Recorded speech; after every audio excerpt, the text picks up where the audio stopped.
I was aware of feeling so relaxed, like I couldn't move. Yeah. But I wasn't really bothered that I couldn't move. Yeah. You'd be happy just to sit there and look at it forever, or just want it to land and go away with it. Rachel Devereaux is a 35-year-old shop manager from Lancaster, England, who had her first missing time experience only 3 months ago. What makes her account exceptional is that it was shared by her mother, Anne, and her 2 sons, Alexandra and Benjamin.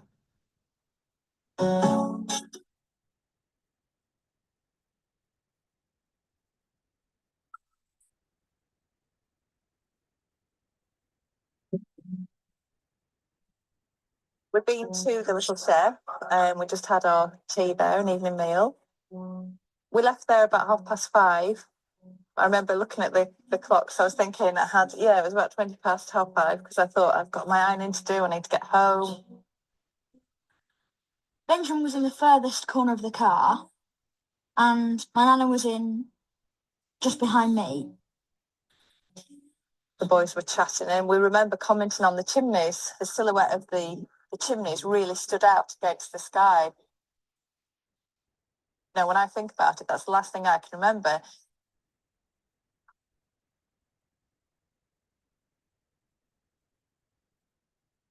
The next thing I remember is just seeing this awesome bright light. I saw it going up, and then it hovered right above the car. It doesn't make sense even, when I talk about it, but we all felt that it was like just this absolutely overwhelming love that you just felt from it. You'd be happy just to sit there and look at it forever, or just want it to land and go away with it. Yeah, and leave everything else behind. Are you human? It was hovering for a bit and came in front of the car and hovered. Then all of a sudden it shot off. Then it was like all of a sudden, and then I was driving and the noise was back. You felt this feeling of loss when it had gone, because you wanted that feeling that it gave you. You wanted it back again. Going from the Little Chef to our house should have taken about 20 minutes. It's taken us an hour and 20 minutes. There's facts that I've gone over and over and over in my head and tried to rationalise and tried to fit into what we know as the world today and everything, and it just doesn't fit. Whether these events are physical or psychological, the need for individuals to make sense of them is overwhelming. Having had a missing time experience, Rachel, Anne, and the boys were left confused by what it was they experienced. The next day, we talked about it again, and you just wanted to know who else had seen it, but you just didn't know how to find that out. And, we talked about a number of things, and Mum came up with the idea of phoning the radio station, the local radio station. A family from North Lancashire have been describing how they saw a mysterious light in the sky last night. Rachel Devereaux was driving on the moors between Ingleton and Bentham with her 2 children and her mother, Anne. They all saw a bright light move with great speed and change directions. Anne says she's never seen anything like it before. This was like a really, really bright, pure white light in a perfect ball shape. No trails, nothing. Lots of people say, a few people have said they see this light seriously. Keith near Clitheroe, Vera in Clitheroe, and Ian in Fenniscoles. A local UFO group also heard the family's story and made contact. I got in touch with Anne first. I phoned her up, and that was shortly after they first saw the light. And she was very euphoric about it. She was just wanting to know what it was, really. The UFO group were able to help Rachel and Anne document the events of the night, but the emotional support they could offer was limited. We're a local UFO group. We're not professionally qualified at all. And I think it will be quite difficult for someone to go to their MP, the GP. There isn't anyone who can deal with people who've got a strange experience like this. I think they'll want to get answers to what happened to them during that time. Whether they will do is open to question.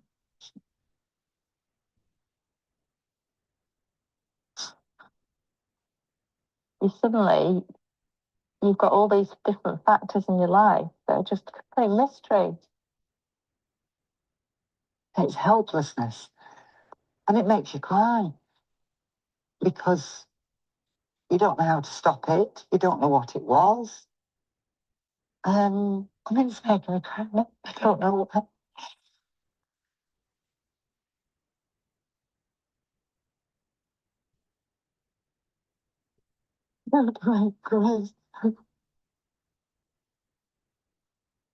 If you start thinking about it like we are now, it becomes overwhelming and you can't cope with it.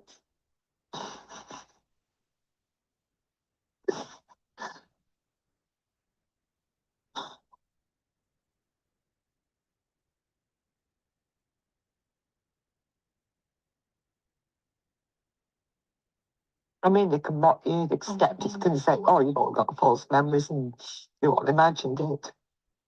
I know I didn't, because I know how it's made me feel inside. More than anything, it's just wanting to make sense of it. That's the feeling it gives you. Just wanting more knowledge and wanting to make everything fit into place in a way that you can understand. Rachel Devereaux had her first missing time experience just 3 months ago while driving home. Having looked into the phenomenon, she has decided to take a bold but common step for people who have had this type of encounter. Hi. She's going to have hypnotic regression. I'm feeling quite nervous about it, about the regression, but also quite excited. Right, so you might not have done this before, but I've done it a few thousand times. Rachel's hoping that under hypnosis, she can be taken back to when she had her experience and retrieve memories that are not consciously accessible. I want it to be an honest account, you know, if I do remember. How do you feel? Happy. Yeah. So feel like it's okay.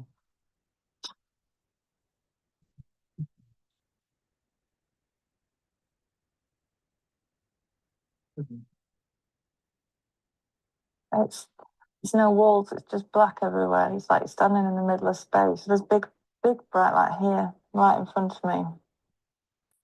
That's high, and that's watching what the little ones are doing, the small ones going around and looking at us and talking to each other. They think the boys are funny. They think they're funny. I can hear laughing now, the children laughing, they're really giggling.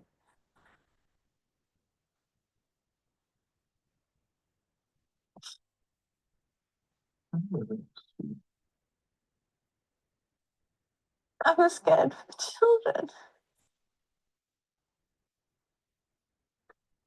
But the light's there and it's just telling me it's fine and we're not going to hurt them. They're your children. They're your children. Yeah, that's fine. Yeah. Just feel yourself coming back more and more. Good, well done. How do you feel? Wow. I can't believe how real that felt. From my perspective, having completed thousands of regressions over the years, she didn't fabricate that. She didn't pretend to cry. Speechless. I'm just kind of speechless. Do I believe everything that happened? I'm sort of 90% there, yeah. But it was real.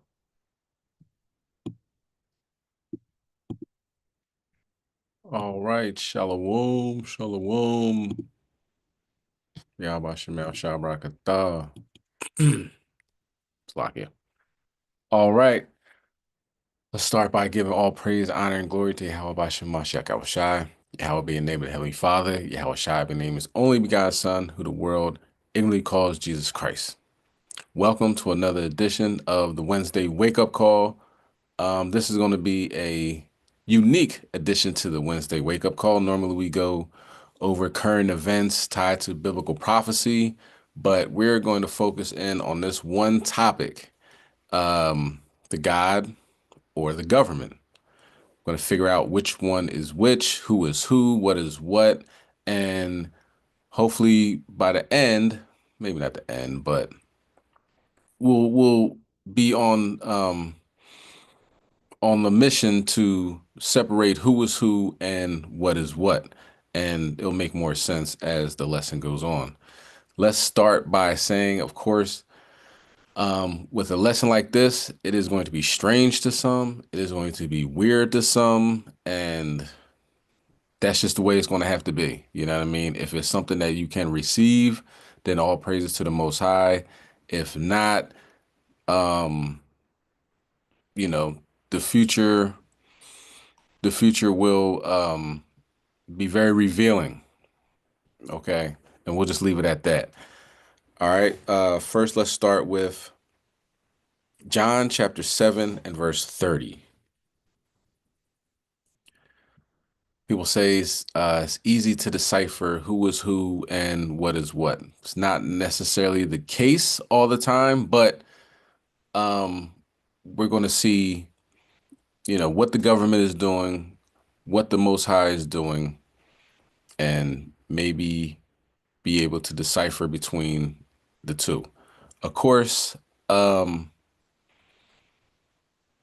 not naive, right? For the most part, you know what I'm saying? Israelites aren't naive. We can see through some things. Like if somebody comes up to you on the street and says, hey, big man, big man, big man, let me hold your debit card real quick. See, it fell out, right? But the thing is, I hold your debit card. I take 200 out of that. Tomorrow, I give you $2 million. You probably look at that person like he's crazy. You know what I'm saying? Some people might say $2 million. So there's a huge gap in between that and, a lot of people in the middle. Some people trust nobody. Some people trust everybody. You understand? But with that in mind, um, with this particular lesson, it's going to hopefully propel you to figure out the differences in light and darkness. Okay. So this is John chapter 7. John chapter 7, verse 30. Then they sought to take him, but no man lay hands on him because his hour was not yet come. All right. So they're going to arrest Yahushua, right? They're going to put hands on him, but the time wasn't there yet.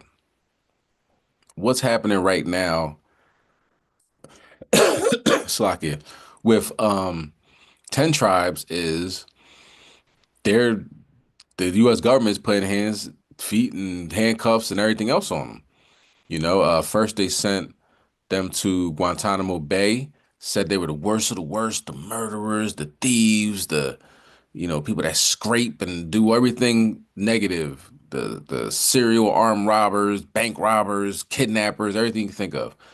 Come to find out, once the people's family, contacted the media, lawyers were involved, that these weren't the worst people on the planet. All right, let's fast forward. Now, Trump has invoked the Aliens Elimination Act. I made a post that was trying to like spin it a little bit like there was actually aliens, you know what I mean? But it wasn't, it was just a joke. But what they did was round up 10 tribes once again and brought them to El Salvador's super duper max prison, where El Salvador has put all their quote unquote criminals. And it was controversy on that. They're saying, are these people actually criminals? I mean, how do we know that? Come to find out, everybody that went in there wasn't a gang member, but it didn't matter. The gang members were put in there.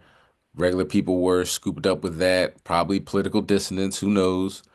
And their crime rate dropped dramatically to let them hear it. So now they made a deal with the devil, which would be Donald Trump.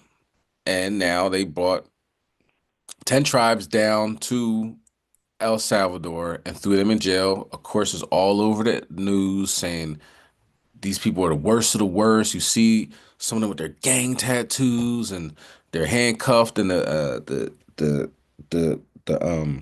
police have them with their heads down and they're walking them real fast off the plane, and they got helicopters swarming and all types of tanks and planes and all types of stuff. You know what I mean? I don't know if it was tanks, but big military vehicles and everything, right? So like, oh man, these guys got to be real bad.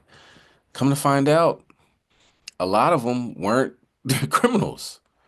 So, and the judge stopped them from doing that and said, you know, hold on, or made a appeal or whatever. The judge said you can't do that. You can't just take people and throw them in a supermax prison without having due process and all that stuff. That's not how the way it works. But they did it anyway. You know what I'm saying? So the reason why I believe this class is important, because the news is out. You know what I'm saying? We see what's going on, starting off with 10 tribes saying that they're immigrants, they're here illegally, this, that, and third, but they don't even have the names of the people that went down there. So it could be people that are US citizens. It could be somebody that just doesn't like Donald Trump. This is what's going on here in America. Okay. So, guess who's next? Do you know what I'm saying? You're the prize, Israel. You know what I'm saying? You so-called Black, Hispanics, and Native Americans, you're the ones they want in that supermax prison. And apparently the president of El Salvador doesn't care who's down there. He's probably getting a cut, you know, a couple dollars, lobbied, whatever, vacation, I don't know. But we got to find the difference between God and the government. So is God cloning people? Is the government cloning people? Is God abducting people? Is the government abducting people? Who's the men in black? We're going to figure all this stuff out, okay? Because the time's going to come where we're going to have to make some serious decisions that are life-altering for us and our family. So one thing we're going to do is be as sensitive as possible, be able to feel and listen to Yahweh Hashem Yahushai, so we can tell the difference between him and the government. Let's begin. Con. All right, let's go to 1 Corinthians 8:2. So before I start, I want to say Fair Use Act. Fair Use Act. This video is protected by the Fair Use Act. This is for educational purposes only. All right, so let's begin. 1 Corinthians 8:2. If any man think that he knoweth anything, he knoweth nothing, yet as he ought to know. So Paul, who is very bright, a Pharisees, a Pharisee, son of a Pharisees, knew the law, taught the law. Okay, because he's a Pharisee. He knew what he was talking about. Okay, he just had to learn the hard way that Yahushua walked the earth, and that the sacrificial law right now is the sacrifice was Yahushua. Okay, he learned the hard way. He got blinded. His way to Damascus. Okay, but once he found that out, he hit the ground running. You've seen him. He was writing and visiting and teaching. He was doing a lot of things. You know what I'm saying? Causing riots and uproars. Okay, so with that in mind, we don't know everything. If somebody like that has that much information, that much knowledge, that talked about being in the third heaven, even though he talked kind of like third person, like I know somebody that was up there, you know, he has some amazing spiritual experiences, knew the law, and he said, man, if a man think he knows something, he don't know nothing. Okay, so that's a level of humility that we do not know it all. Who can stay here and say they know everything? To take it as some Israelites, they think that they don't sin, they don't do nothing wrong, they are on go 110,000%. Rebuke, no uplift, just rebuke. Can't tell them nothing. So things like that has no place in this. You know what I'm saying? Humility is key. It's good to know, you could be the Book of Eli, front to back, but you got to apply it. You know what I mean? And if you are applying it, if you do know front to back, then I mean you never come up short. So that's when humility comes in, and that's crucial in these last days. Okay. Now I'm gonna put on this video. Like I said before, the things that we're gonna talk about tonight are pretty far out, if you will. That's fine. You know what I'm saying? We're in the last days. Things are going to be revealed in these last days. I'm not gonna tell you what to believe.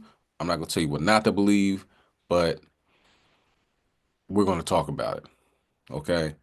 This person I'm gonna put in next video, his name is David M. Jacobs. He was a professor from Temple University. He's retired now. I mentioned this guy years ago. Been mentioning him. Now I'm gonna put a video on that he talks about what is going on with the patients that he sees. And we'll come back and we're going to talk about it. And for right now, so let me set everything up. Get Genesis 1 and 26 on deck. This is going to get very interesting. All right.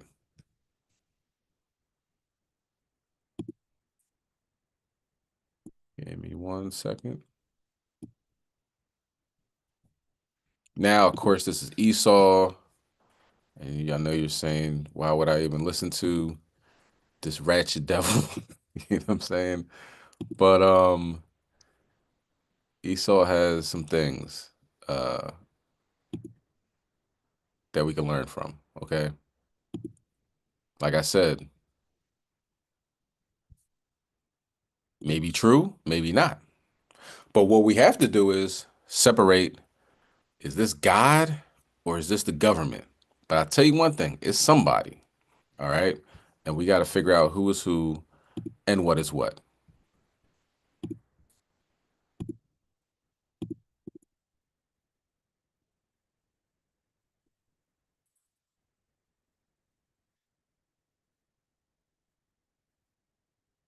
The abduction phenomenon is clandestine.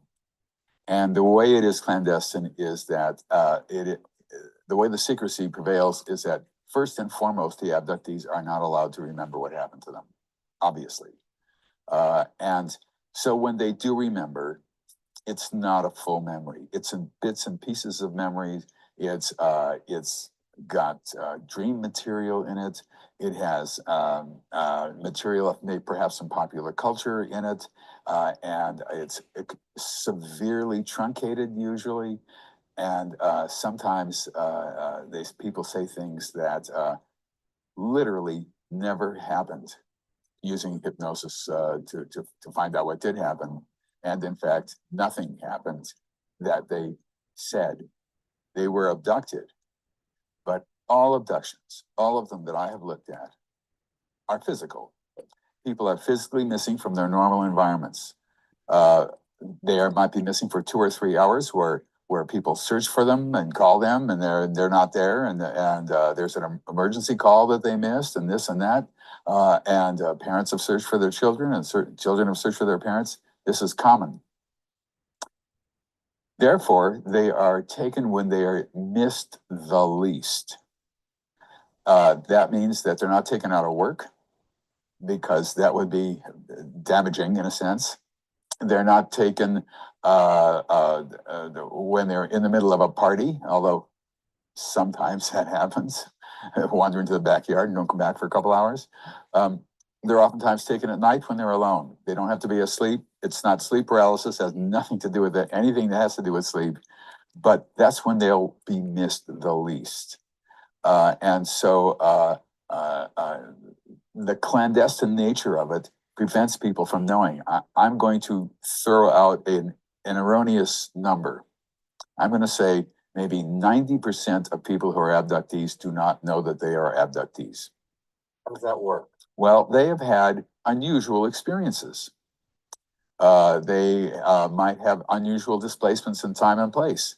They're doing something at 1 o'clock, and then suddenly they're across the street and they're doing something else, and it's 3 o'clock. And they think, gosh, that was weird. What happened? And then they think, well, I'm just not going to think about this. And because their abductees are not supposed to remember, and they sort of know that, and they just go about their business. Other ones incorporate it into their lives, thinking this is just the way life is. Oddly enough, but I have had that. Now, people see other people being abducted and are not abducted themselves. People are abducted in groups and can confirm each other's abductions. People can sometimes, and this happens, meet other abductees at random, run into them on the street or something like that, and each one recognizes each other from being together on an abduction event. It's rare, but it does happen. And so there's a physicality to this. It's not a mentality. So what's the difference between that deja vu experience where two abductees are seeing each other Sessions with and recognize each other, or someone who's saying, you know what, I resonate with you, maybe I've seen you in a past life kind of thing. How do we distinguish between that and the abduction experience? It's difficult to distinguish between people who think they have past lives, or they've seen people on a higher plane of intellect or emotion or consciousness or whatever, unless you do hypnosis. By looking at people over decades, I can see change in time. I can recognize differences that are happening. I can see the progression of the phenomenon. And I've been extremely fortunate to be able to do that. There's obviously a trajectory to the abduction phenomenon. It is not an examination of people. These aliens are not interested in what makes us tick. We used to think this years ago. I used to think this years ago. But this is turns out to be a program with a beginning, a middle, and an end, and it is goal-directed. And what we're looking at here is a workforce that is abducting people, and how can I just say this straight out? Creating other beings who we call hybrids, who are different stages of hybrids, although it's probably more of a smooth continuum than my stage idea, of early stage hybrids who look sort of like gray aliens, and middle stage and late stage and human stage, and then what I call hybrid, who are beings who, and this is new information, who are being trained to live here, and their training comes from abductees. You had the opportunity to observe a lot of patterns and a lot of information. Have you grasped an agenda by these key connections? There are 3 pillars to the abduction phenomenon. There's actually a 4th one, but I'm not including it because it's not as, well, I'm not including it. Number 1, it's intergenerational. If a person is an abductee, their mother or their father, or sometimes both, were abductees. If they were abductees, almost certainly their mother or father was an abductee. When the abductee has children, and let's just say he has 2 kids, they will be abductees. And when they marry a non-abductee, all of their children, the 2 kids' children, if they each have 2 each, that's 4, they will all be abductees. Therefore, the intergenerational aspect of it makes sure that there are plenty of abductees around. It keeps up with the population. And the second pillar is that it is global. This is not an American phenomenon. The UFO phenomenon has been noted around the world. And the UFO phenomenon is the abduction phenomenon. It is. They are one and the same, in my opinion. The third pillar is that it is clandestine. And the only way you can, in the thread, I wrote a long piece about the meaning of secrecy and how this has to be kept secret and that has to be kept secret and this and on, all the ramifications of non-secrecy and all that. It boils down to one sentence. They don't want us to know what they're doing. Global, intergenerational secret. This does not add up to good. I don't see good in these three aspects of it. I can't be happy about it. So, because of the global nature, because of the clandestine nature, and because it keeps up with a booming human population. When I was born, there were 2.3 billion people on Earth. Now I'm 73. There are 7.4 billion people on Earth in my lifetime. It's extraordinary. But the requisite number of abductees remains constant. If not, there are more than is needed now. So when I say, what is the meaning of all this? Why are they doing this? I can boil it down to two words, and it's a guess. Because these beings do not say, but all the indications point to something I just call, in grandiose terms, planetary acquisition. That's a fantastic summary of a very powerful perspective. And there are countless people out there, perhaps significantly more people out there who have claimed to have abduction experiences, who will say it is a benevolent connection, a connection they love. They feel more comfortable with their family of ETs out there than they do with their family down here or their friends down here. What is that then? They have bleed-through memories that are benevolent and wonderful and great. And for me, the way people process this in a lot of different ways, depending on their background and all. And I'm not in the life ruining business. So if they want to think that, fine, that's fine with me. I usually don't see people who have that kind of a sense of this. I see people who really want to know what exactly is happening to them. I once had a woman who was heavily into that concept of benevolence and spirituality and all that, and related to aliens from another planet. And she came to me, and we'd agreed to do whatever session. And she was taken on board, her clothes removed, this happened to her, that happened to her, this happened to her, that happened to her. And I'm just saying, okay, what happens next? And I ask them questions about, what the next is, and then what happens next, and went on and on and on and on until she came back down. And that was it. She wrote me a letter after that saying that she was never coming back to me because she didn't want to remember the things she wanted to remember. And I wasn't leading her on. She could have remembered anything she wanted as far as I was concerned. But let me say something to what you were saying, which I think a lot of people would react strongly hearing what you said, that unless they came to a real bona fide therapist who could validate the experience or not. If someone says, I experienced something within, how could anyone externally say to you, no, you did not? Right. Well, I'm not going to say that. I mean, I would not say that whatever happened to them didn't happen. But if they're interested in finding out whether it actually did happen or not, the chances are that it would be a different situation for them. But if they're happy and good, as I said, there's no reason for them to come to me or to other serious researchers. They have a life that they're leading, they're happy about. That's fine. As I said, I know significantly more who talk about experiences in their sleep on another dimension. What's your experience with that, and what do you say to those people? I have never actually dealt with a person who came to me who had a non-physical experience. That is simply not part of the phenomenon. People are physically missing from their normal environments when they are abducted. They are not mentally missing, and other people see them in bed and all the rest of that stuff or whatever. That simply, I have never had that. That does not happen. We're dealing with millions upon millions of people who are describing this phenomenon. What is it then? Planetary acquisition through creation of human-like hybrids. In other words, from the very beginning of our knowledge of the abduction phenomenon, the Antonio Villas-Boas case in 1957 in Brazil, Villas-Boas was taken on board a UFO. He was an illiterate Brazilian peasant.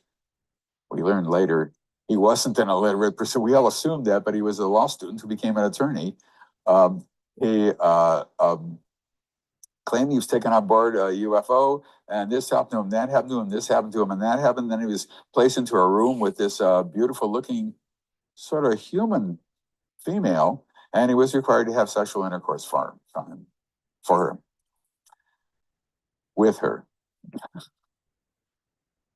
Then the very next case we discovered, the Barney and Betty Hill case, 1961,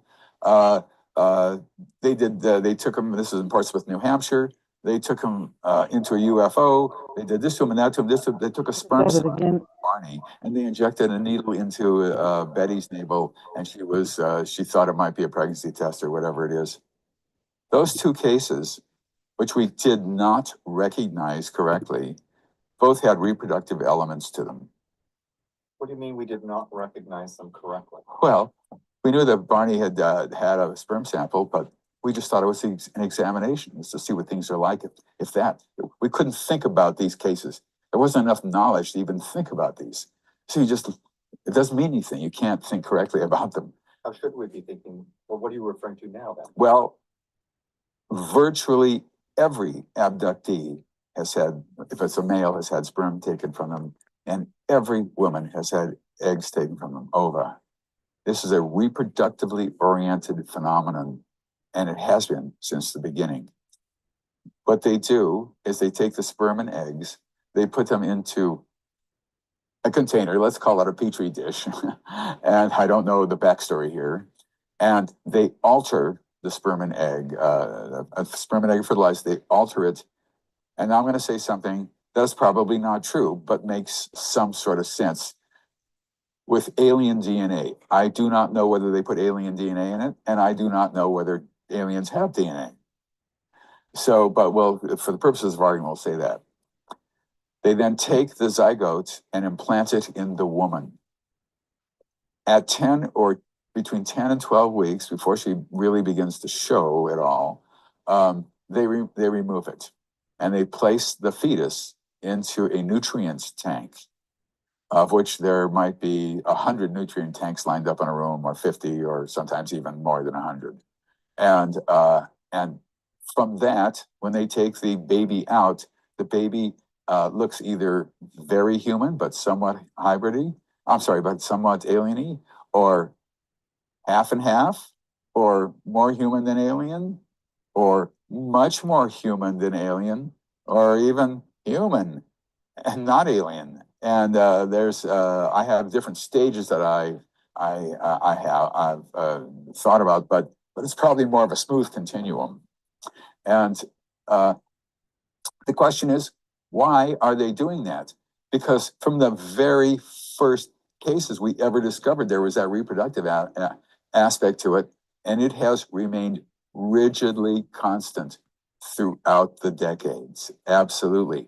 Now, the latest information is that these beings are, in fact, that the ones who look truly human and who are human and who look absolutely average are moving into towns, into apartments, between the ages of 17 and around 23 or so, in 2s and 3s and sometimes in 4s. And some of them are moving in independently into an apartment. They are using abductees to help them assimilate themselves into what normal human society is. Now, there's a backstory to this too, as well, what happens when they're children and all that. And there's only one very slight, hardly noticeable difference between them and us. They can control us neurologically, make us think anything that they want us to think, make us say anything they want us to say, make us do anything they want us to do, and we cannot do that to them. That makes us a second-class species, not a citizen, but a species, and them a first-class species. There's an enormous imbalance there that is insurmountable. That's the problem. That is the problem. This is a workforce we're looking at, a top to bottom corporate workforce. Gray aliens are probably hybrids, in my opinion. The ones who are the leaders are what we call the insect-like ones, whether they have anything to do with insects. I don't know, but they have triangular heads and they're very thin. People say they look like praying mantises. But I think they are the ones who give orders and everybody else takes orders. And there's the more you look at this, the more rational it becomes. It's a rational program. It's not like this is so bizarre we can't even get our minds around it. It is not like that. We are capable of understanding what is happening. And so even though there are millions of people who think that this is benevolent and wonderful, which is okay, there are millions of people who are not so sure about that, who are abductees also. Thank you, Dr. Jacob. Thank you. Awesome. All right, we'll get to her. You know what I mean? Mabel in the building. So far out, right? So it remains: is God doing this, or the government? You're gonna hear me say that throughout this lesson, okay? Because Jamie Foxx comes out and they're like, Jamie Foxx was a clone. That's not him. Look at his ears. His ear is on that side of his face, now on the other side of his face. And Gucci Man came out of jail and he didn't have his ice cream tattoo, and he said the government is cloning people. Now, like, people will share that through the raptors of the internet. You know what I'm saying? Gucci's a clone, 7-part series. Here it is. But when it comes to the Most High, like, does the Most High do that too? Like, nah, man, there's no way that happens. So let's go to Genesis chapter 1 and verse 26. And Khan, all praises. Khan, Shalom, King Yabashim Shabrakhan. Yahweh Shema Shabrakatah. Shalaki on the tardiness. Shalaki. No worries. Khan, this is the book of Genesis, chapter 1 and verse 26. And Yahweh said, let us make man in our image, after our likeness, and let them have dominion over the fish of the sea, and over the fowl of the air, and over the cattle, and over the earth, and over every creepy thing that creepeth upon the earth. So if we look at the scriptures, the reproductive aspects that David Jacobs was talking about, actually, you can find it in the first book, in the first chapter of the Bible. Can you read verse 27? Verse 27. So Yahweh created man in his own image. In the image of Yahweh created he him. Male and female created he them. So when we talk about these quote unquote, air quotes, alien abductions, is this the government doing that? Is the government coming in late night and taking people and bringing them to the ships and doing experiments on them, taking sperm, taking eggs, showing them babies, having them hold babies? Is that the government doing that, or is the Most High doing that? It's the answer is entirely up to you. Just bringing out the information. Now, one reason I'm doing this lesson, full disclosure, there's a movie coming out. I was talking about that last Shabbat. The movie is called something to do with disclosure. I'm not sure. It's something. Let me see. Let me see if I can find it real quick. But this movie, it talks about aliens, air quotes once again, walk among us. Right? Let me see if I could type this in. And one thing that let me see. I don't know if I'll be able to find it. Let me see.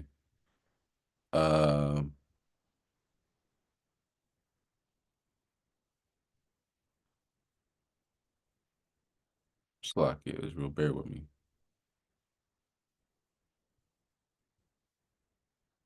Age of Disclosure. Okay. Age of Disclosure hasn't come out yet. It's been seen in like like a screening, you know what I mean? And only certain people can come and watch it and everything like that. But it hasn't been streamed, it hasn't yet streamed on Prime or Tubi or something like that. I think they're trying to get their dollars and cents together before they do that, or just waiting for the proper time to put something like this out. As you see, the Brookings Institute, I think it was the 80s or 70s, I'm not sure, but the Brookings Institute, like a think tank, study was done there saying if people were aware that life outside of Earth exists on this planet or was visiting this planet, how would people react? They said they wouldn't react good. I'm not sure what year it was. Could have been the 50s. I'm not sure. Salaki for that. But back in the day. And he said, what we're gonna do, have like a small, like a little bit of disclosure, a little bit coming out, like 2017 New York Times article, um, little documentaries here and there, you know what I'm saying? Just getting people used to the, the drones in New Jersey, you know what I mean? Getting people used to, oh yeah, of course they're up there. But before, you said that, people will say you were crazy, right? So this movie kind of changes things in the aspect of course they're here, but they're actually here, like on the planet, like walking around, living next door to people and working in the same business, and the same cubicle, the cubicle next door. You know what I'm saying? And that's going to be a real hard pill to swallow. If you believe that kind of thing, it's going to be a real hard pill to swallow, because the same person that you hating on and saying that they look at the way they dress and look at, why his hair like that, could be a straight up angel in human form, walking on the earth, walking on the planet, just like Genesis 19. And like he said on there, the whole agenda is planetary acquisition. Like, everybody's already in place. Everybody's where they need to be. You know what I'm saying? That's going to be a scary time. If you believe something like that, that would be a scary time for Esau, our people, Israelites. You know what I'm saying? See a lot of folly on the internet now. You know what I mean? It's going back and forth. These girls are throwing up their middle finger, and Israel's justifying it. That's fine. What's wrong with that? I throw my middle finger all the time. Hold on, I thought we were supposed to be separate. Holy modest. What's going on? Nah, that's cool, man.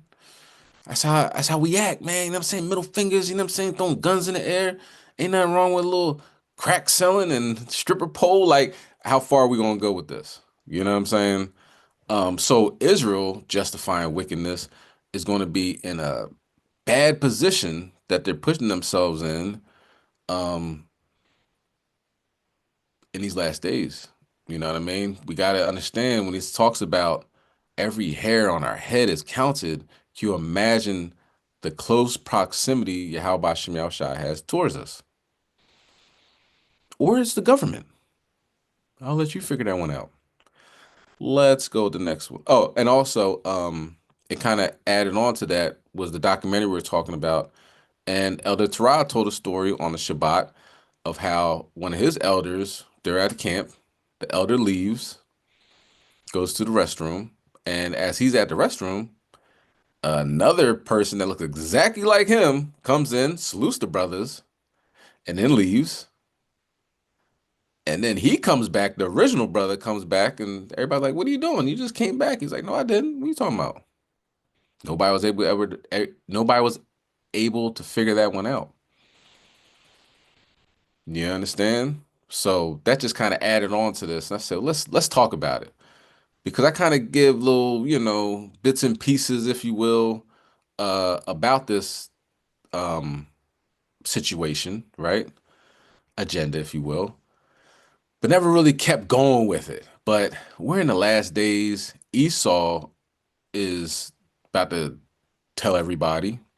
And like I said, that's going to be a scary time. So I figured, let's kind of get this out the way. Let's put it all on the table. All right. And think about it. When something like this is out, who's going to be the ones getting shipped to the supermax prisons? Who are they gonna say, you're an alien? No, you're an alien. It's gonna be like communism. You know what I'm saying? And they're gonna take it out on us. Okay, but if you're ready for it, then you can cushion the blow, so to speak. Let's continue. Let's go to, matter of fact, let's watch this next video. How about that? So a lot of people say, right, this doesn't happen to us. It just happens to the Edomites. Not so true. The thing about it is, we just don't talk about it.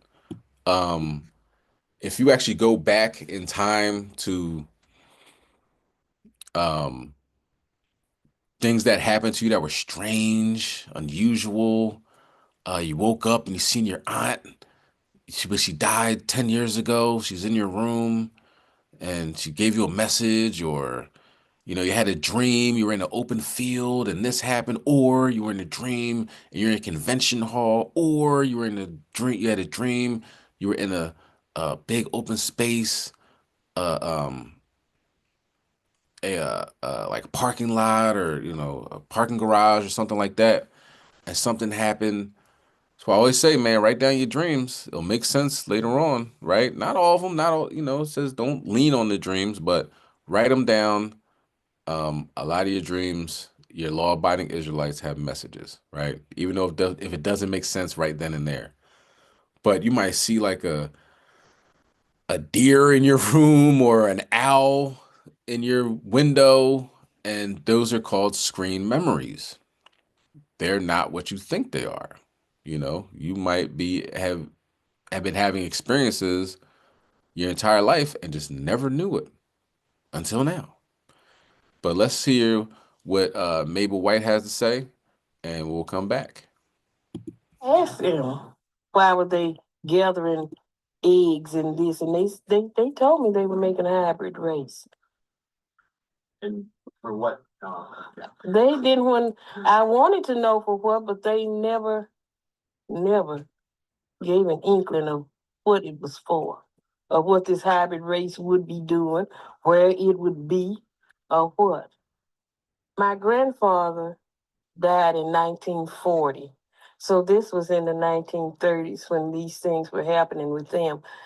She said they would be sitting on the side porch at night and they would see lights over the oil wells. And a lot of times they would see what they thought were little children dressed in white running around the oil wells.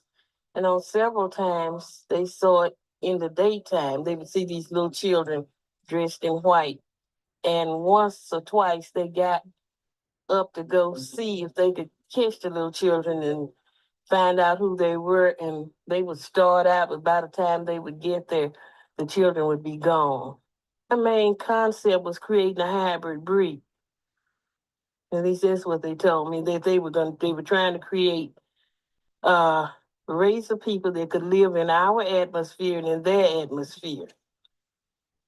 And they had not yet produced that person. Now, on another occasion, I remembered being shown a baby that really favored my grandson a lot. If you would, give it the slant eyes, they weren't as big as their eyes, but it looked human. And I knew that this was my child.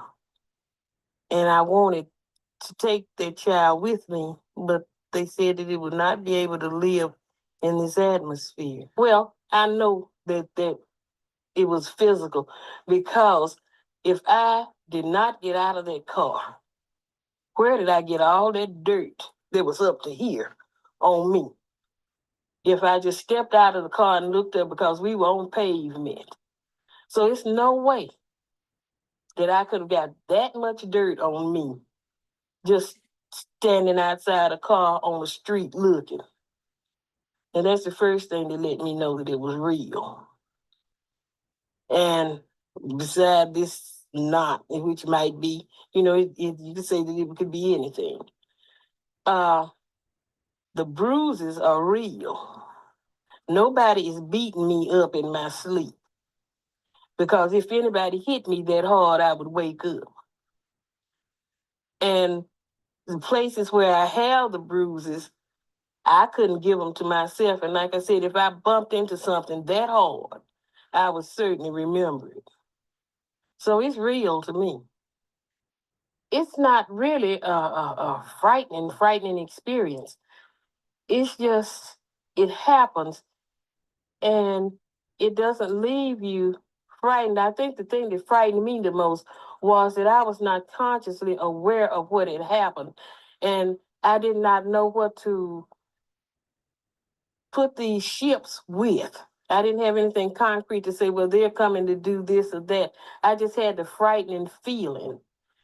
And after I found out what had happened, I was at peace with what had happened, knowing that there's nothing that I can do about it, because I cannot stop them. Nobody can stop them from doing what they want to do. Nobody on this earth. Because they are too far advanced mentally and technologically for, we don't have a defense at all. But they do magic. Yeah, they could come in today and take over if that was their desire. But like I said, I don't feel that it's their desire to take over through violence, and they don't care about governments. See, government control is not their thing. They want bodies, and they want minds that are going to do what they want the minds to do, but they need the bodies to do whatever it is with. And that's where we come in. All right. That is Mabel White bringing it out. Okay. Now, you can look at Mabel and say, she believes what she's saying. I don't believe that. You might be saying, I don't believe what she's saying, but she believes what she's saying. Maybe it's something to look into. Now, is what happened to her the government that came in and sprayed some crazy spray around her, knocked her out, have her waking up with bruises on?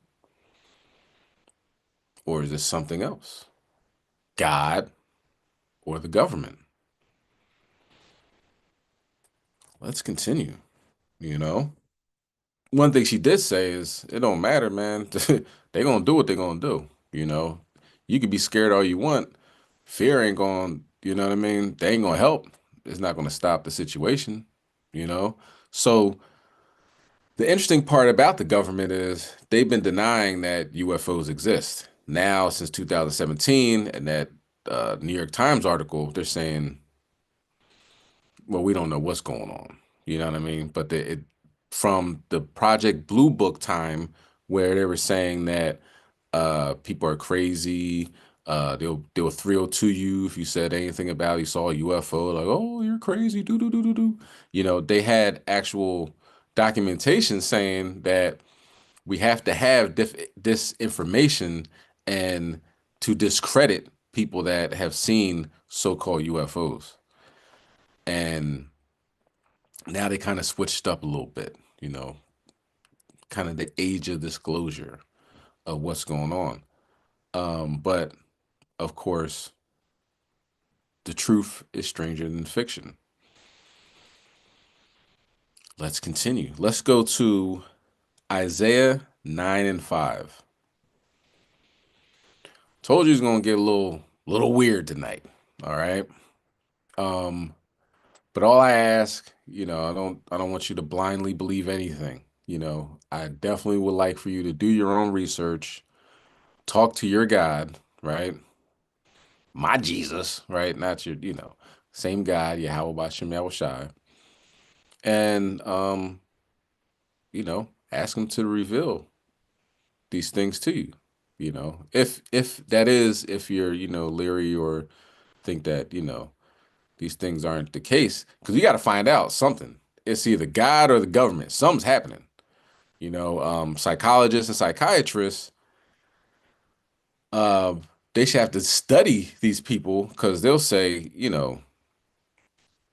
if you feel gender dysphoria, I'm a man, but I feel like I'm in a woman's body, or I'm a woman, I feel in a man's body, vice versa, whatever. They have a name for that. It's written, in the psychology book. I can't think what it's called. Diagnosis, right? Gender dysphoria. So if all these people are coming uh, to the surface and saying that I'm dealing with situations, something came into my room last night, went through the door, took me out through the window was closed, like that has to be a name. You have to put that in a category, and there's going to be medication for it. There's going to be people that are, having groups and all that. They just say it doesn't exist. So that in itself should, ring some bells, or not ring some bells, cause an alarm. But let's continue. Is it God or the government? All right, let's go to Isaiah 9 and 5, Bubba Shaw. Con, this is the book of Isaiah, chapter 9 and verse 5. For every battle of the warrior is with confused noise, and governments rolled in blood. But this shall be with burning and fuel of fire. So, in a real battle, it's loud and it's things are all over the place, right? So we're not in a real battle, if you will, like a hot war. We're in like a cold war. That I mean, well, with us, we have no idea what's going on. Jake is at the playground while Esau is at the gun range and wearing fatigues, and he's going hunting and all this other stuff. You know what I mean? They're ready for war, right? But it's just, every now and then one of us gets picked off, you know what I'm saying? Uh one of us walks to the store to get something to drink, gets shot, somebody's selling cigarettes out the front at the front of the store, gets choked out. It's one at a time, little by little. If it's not on camera, then it doesn't exist. You know what I'm saying? All you have is an eyewitness account, and it's too many of these situations happening for everybody to get together and march and protest and stuff like that. Like Jake doesn't, I gotta pay my rent. I don't care what's going on. Until you see somebody with a knee on a brother's neck for 9 minutes and having Moab push back everybody to make sure nobody stops this, then people get upset. It tugs on your heartstrings. But when it's a war that's real slow and drawn out, like just turning up the heat little by little, you know what I mean? Whether it be the medicine that they put in your arm, or the chemicals that are in your drinking water, or the terrible food that gives you heart disease and diabetes. They're playing the long ball, the long game. But every now and then, of course, their police shoot a brother, lock a brother up for, um, something he didn't do, shoot a sister while she's sleeping in her bed, say she hung herself in a jail. So it's confusion in this war, right? So that's why we're talking about, is this God or the government? Okay, so this video is a good question. Who is this? The MIBs. Remember the movie with Will Smith and Tommy Lee Jones? That was a movie, right? That was a joke. It wasn't real.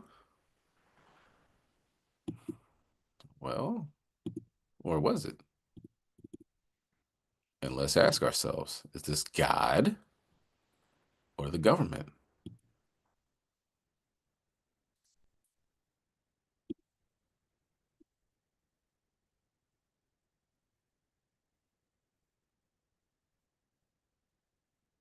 On a June 21st, 2016 episode of Clyde Lewis's Ground Zero Radio, a man named Richard claimed that he had a very strange run-in with some men in black. Even though the incident occurred in 1979, when he was only 11 years old, Richard remains oblivious as to why it happened. He recalled how, at the time, he had just ridden his bike home from school. His mother was out and his father was at work. He was playing in his front yard when a black Lincoln pulled up across the street from his house. He watched as 4 men got out. 3 of them were identical in height and looks. The 4th was shorter and heavier set. All 4 were dressed in black suits, black ties, black hats, and white dress shirts underneath. The 4 men looked at Richard and then began making their way across the street in his direction. Richard did not recognize them, and for some reason he became almost instantly frightened. He dropped his bike and ran into the house. He quickly dialed up his dad and told him that 4 men were coming to his house and that he was scared.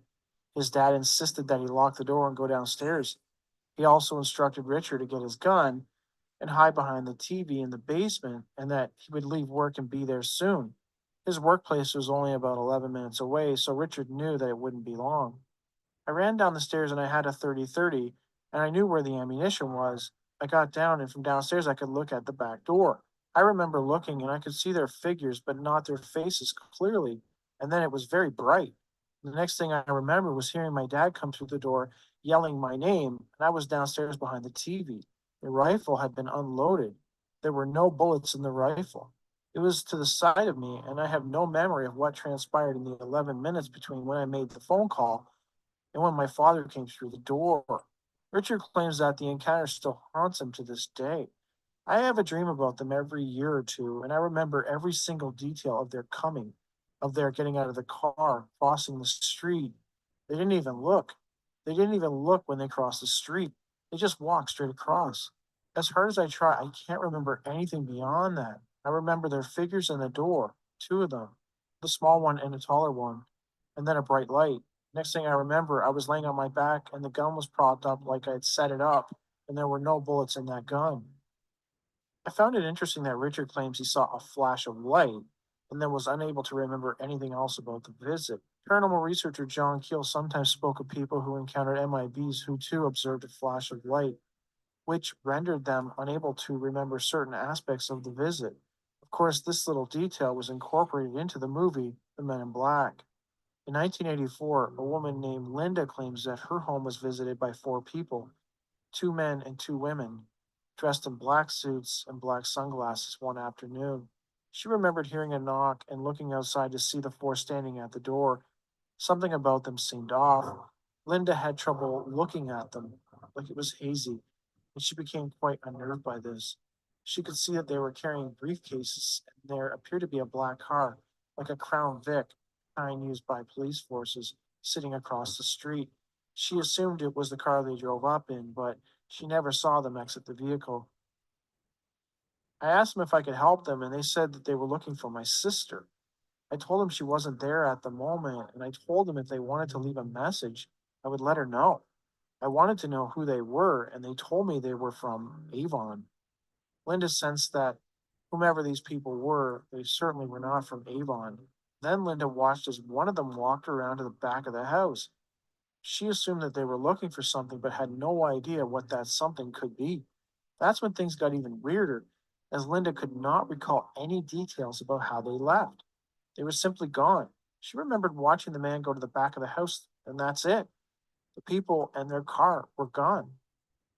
This vanishing act by MIBs has been described by numerous other witnesses. Probably one of the most well-known accounts of this came from actor Dan Aykroyd, who claims he watched as a car carrying an MIB vanished on a busy street in New York. Popular YouTuber Sunny Ale, in a video titled Aliens Exist, published on February 2nd, 2016, claims that she and her sister observed a very strange sight in California in the early 2000s when she was around 7 or 8. Sunny Ale claims that one day she and her sister, who was around her age, had gone out to the garage to play. The garage was next to a long and thin alleyway behind their house. On this particular day, when the 2 sisters entered the garage, they immediately heard what sounded like people talking in the alley. Sunny and her sister found this strange, as almost nobody used that alley. Curious as to what was going on, they peeked around the corner of the garage into the alley. There they observed a large number of people standing around talking. Sunny guessed that there was between 50 and 75 of them, all dressed in black suits and standing near a big black limousine. Sunny also claims there was something else there, something that, to her, looked like an alien, as seen in popular culture. My alley, like the alley behind my house, is narrow. but long. So it was like, of all the places, why would people be here? My first thought was maybe they're filming. Maybe a guy's dressed up in this alien costume to do maybe a scare or something. Who knows? My first thought wasn't like, oh, it's an alien, you know. I thought it was just someone playing around. So the moment my sister and I looked, we saw this and we thought it was so funny. We went back into the middle of the garage and giggled. We looked at each other and laughed it off. From there, the situation would take a very disturbing turn as Sunny and her sister decided to take another look at the crowd of people. She remembered that just before looking around the corner, it seemed to get deathly quiet. When they peered around the corner, Sunny and her sister observed that the crowd had collectively stopped and were now staring directly at the two sisters, a sinister stare that immediately sent a cold chill through them. Like all of them just staring at us. We were like, this is where my sister and I got creeped out. I remember being creeped out. And this is where my sister and I go back into the middle of the garage. What happened next would leave Sunny and her sister scratching their heads. It only takes like 5 footsteps to go into the middle of the garage. It only takes like 3 seconds to be in the middle of the garage. We go in there and we're just like, oh my God, what did we just see? Why are they staring at us like that? Super scary. We decided to check it out one more time. We were not going to stop checking it out. We're nosy like that. So the third time we go to check it, one more time, everyone and everything is gone. Gone. It only takes like 5 seconds to go to the edge of the garage and to be able to see everyone in the alley that we did see. I told you, my alley is narrow but long. 50 to 75 people in a limo. It would take more than 5 seconds for someone and everyone there and car vanished. A big ass car to leave this alley like snap a finger. Everyone was gone. Sunny and her sister simply could not understand what they had seen and still to this day have no answers for it. It was like super weird. How did that even happen? I mean, how did that even happen? Mind blowing. It would take time to clear people from this alley, that many people from this alley with that big ass limo from this place. And they would make noise because there was a lot of like pebbles and stuff in this alley. We would hear the tires on top of the little rocks. We could hear footsteps because we could hear everything because it was like a quiet place. You could hear everything and everyone, and it would not take 5 seconds. Sunny is convinced that what she and her sister saw happened by accident. She believes that whatever was going on, she was not supposed to have seen it. It'd be interesting to find out if the two sisters had experienced any lost time, or even if they had consulted a clock prior to entering the garage and after the group vanished to ascertain as such. So what was going on? What would 50 to 75 black suited men, a black limousine, and a gray type alien be doing in an alley in broad daylight in California? Had Sunny and her sister observed a weird kind of MIB meetup? Curiously, this sighting of a large group of MIBs meeting up and dispersing is not that uncommon. In fact, in 1961, South Miami, Florida, played host to just such an event, one that was witnessed by at least 2 police officers and a store clerk. It was March 6, 1961. A store clerk was closing up for the evening at around 10:15 p.m. He noticed that a large dark object was hovering about 100 feet over a tomato field at the rear of the building. To the man, it resembled a blimp, but it was much larger than any blimp that he'd ever seen before. Even stranger, small lights, very much like St. Elmo's fire, were moving around the object while it was hovering. Thinking it incredibly odd, the man decided to call the police and notify them of the strange activity. Within minutes, a police cruiser arrived at the store. 2 officers stepped out, and the man led them to the rear of the building where they stood watching events unfold. At this point, the object had lowered to about 50 feet over the field. A large door opened in the center, and 3 smaller objects emerged and flew off. Then, the 3 watched as the object began lowering 2 large, oblong vertical capsules to the ground. In one cylinder, there were 3 large black Ford Galaxy sedans. Out the other cylinder, several men dressed in black business suits carrying black suitcases emerged. The men entered the cars, 4 to each car, which then drove off the field towards US Highway 1. Within minutes, the 2 cylinders either dissolved or were taken back into the craft as they were no longer visible. The store clerk's wife arrived in time to watch as the blimp-like object lifted into the air and flew off. The clerk and his wife and the 2 officers could not believe what they had seen. The officers were so frightened that they refused to pursue the cars, and when asked how they would fill out the report, they indicated that they hadn't seen a damn thing. They quickly returned to their cruiser and drove away. According to Norbert F. Garrity, who wrote about this bizarre case in issue 52 of Space Magazine, He claims that the officers did return the next day and found tire tracks in the tomato field. He further added that the store clerk, for whatever reason, did not keep his appointment with an investigator who had become alerted to the case. Had the store clerk been warned off talking about what he saw that night? October 27, 1991, Ufa, Russia.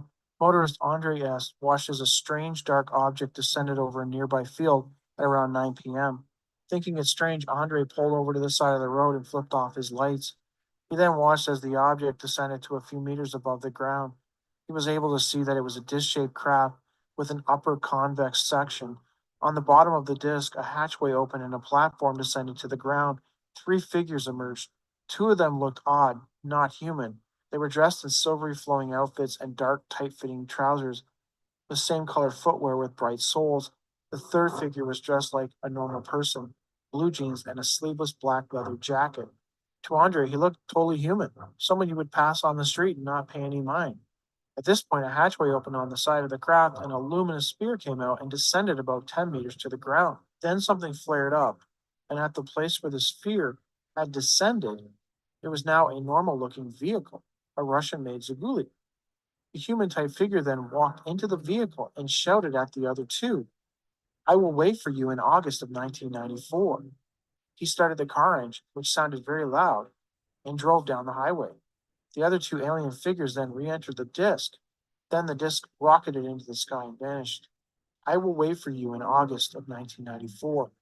I found this statement interesting as it suggests that the human looking entity would meet up, possibly at a chosen spot to be picked up.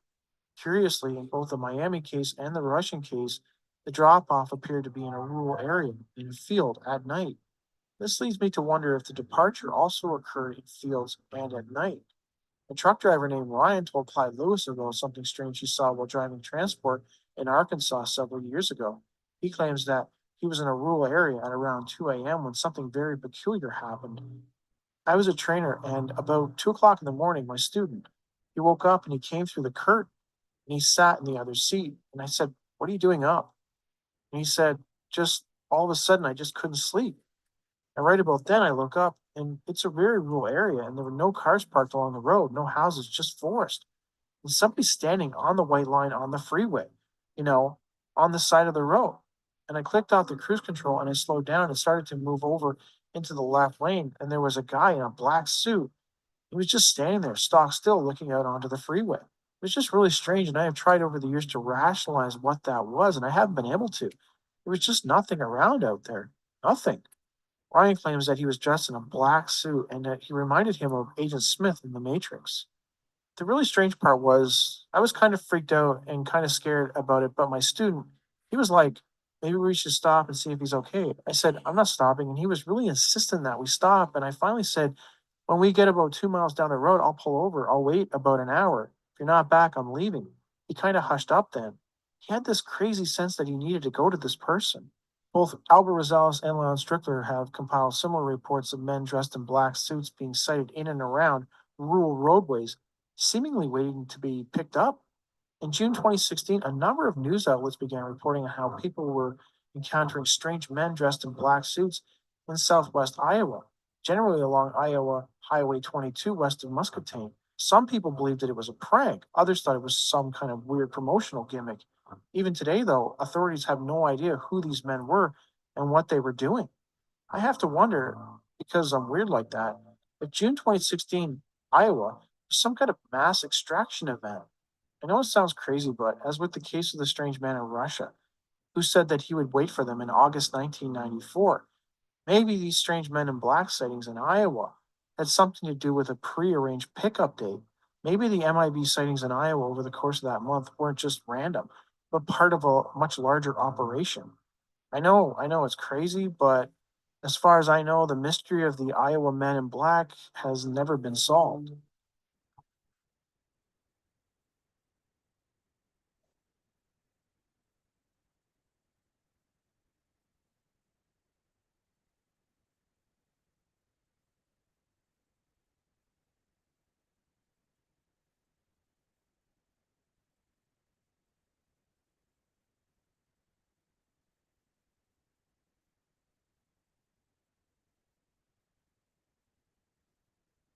All right. So as you can see, the MIBs, you know what I'm saying? They had like what, three movies, MIB movies, and they put something in front of you, goes you immediately forget what was going on.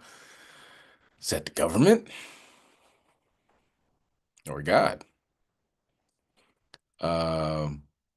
You be the judge. Let's continue. Let's go to Joshua chapter 5 and verse 13.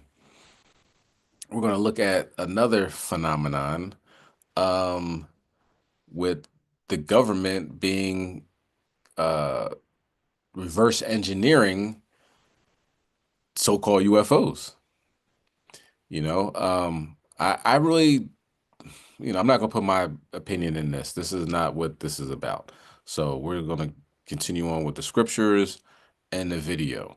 All right. But you make your own decision, you know what I'm saying? And what you think is, going in whatever direction you would like to go. But now you got to keep in mind, though, the reason why I started off with 10 tribes now being shipped off to Supermax prisons and before they were at Guantanamo Bay is that, how are they able to pick them up so easily? Is it the cell phones, surveillance? We are creatures of habit. We go to the same places at the same time, so forth and so on.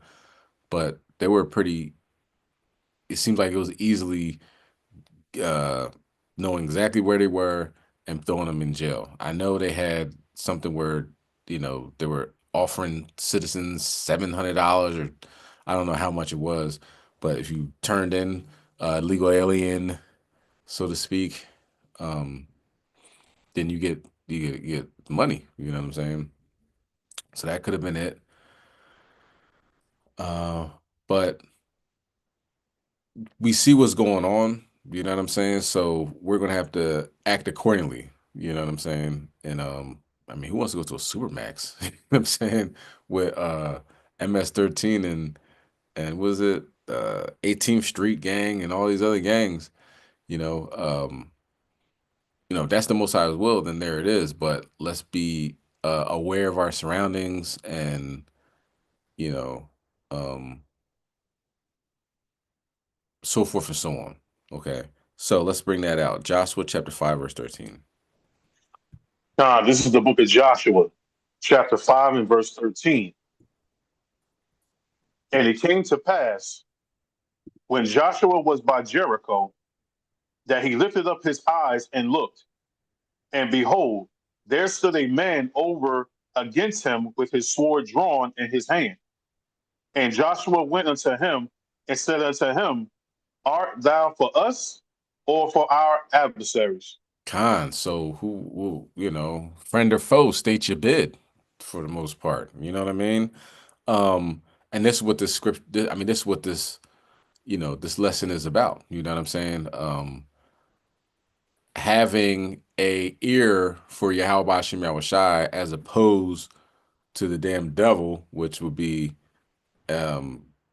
physically on this earth would be the U.S. government, running things on this planet. So now they have, as this ex-NASA mission specialist says, possession of alien spacecraft. So you might be looking up at their chariot saying, take me home. You know what I mean? We might not need Operation Blue Beam if they have the actual, actual crafts and stuff, like take me home. And he's like, yes, we will take you home to that Supermax prison down in El Salvador. You know what I'm saying? Now, but then it could be Yahweh taking us home. How are we going to know the difference?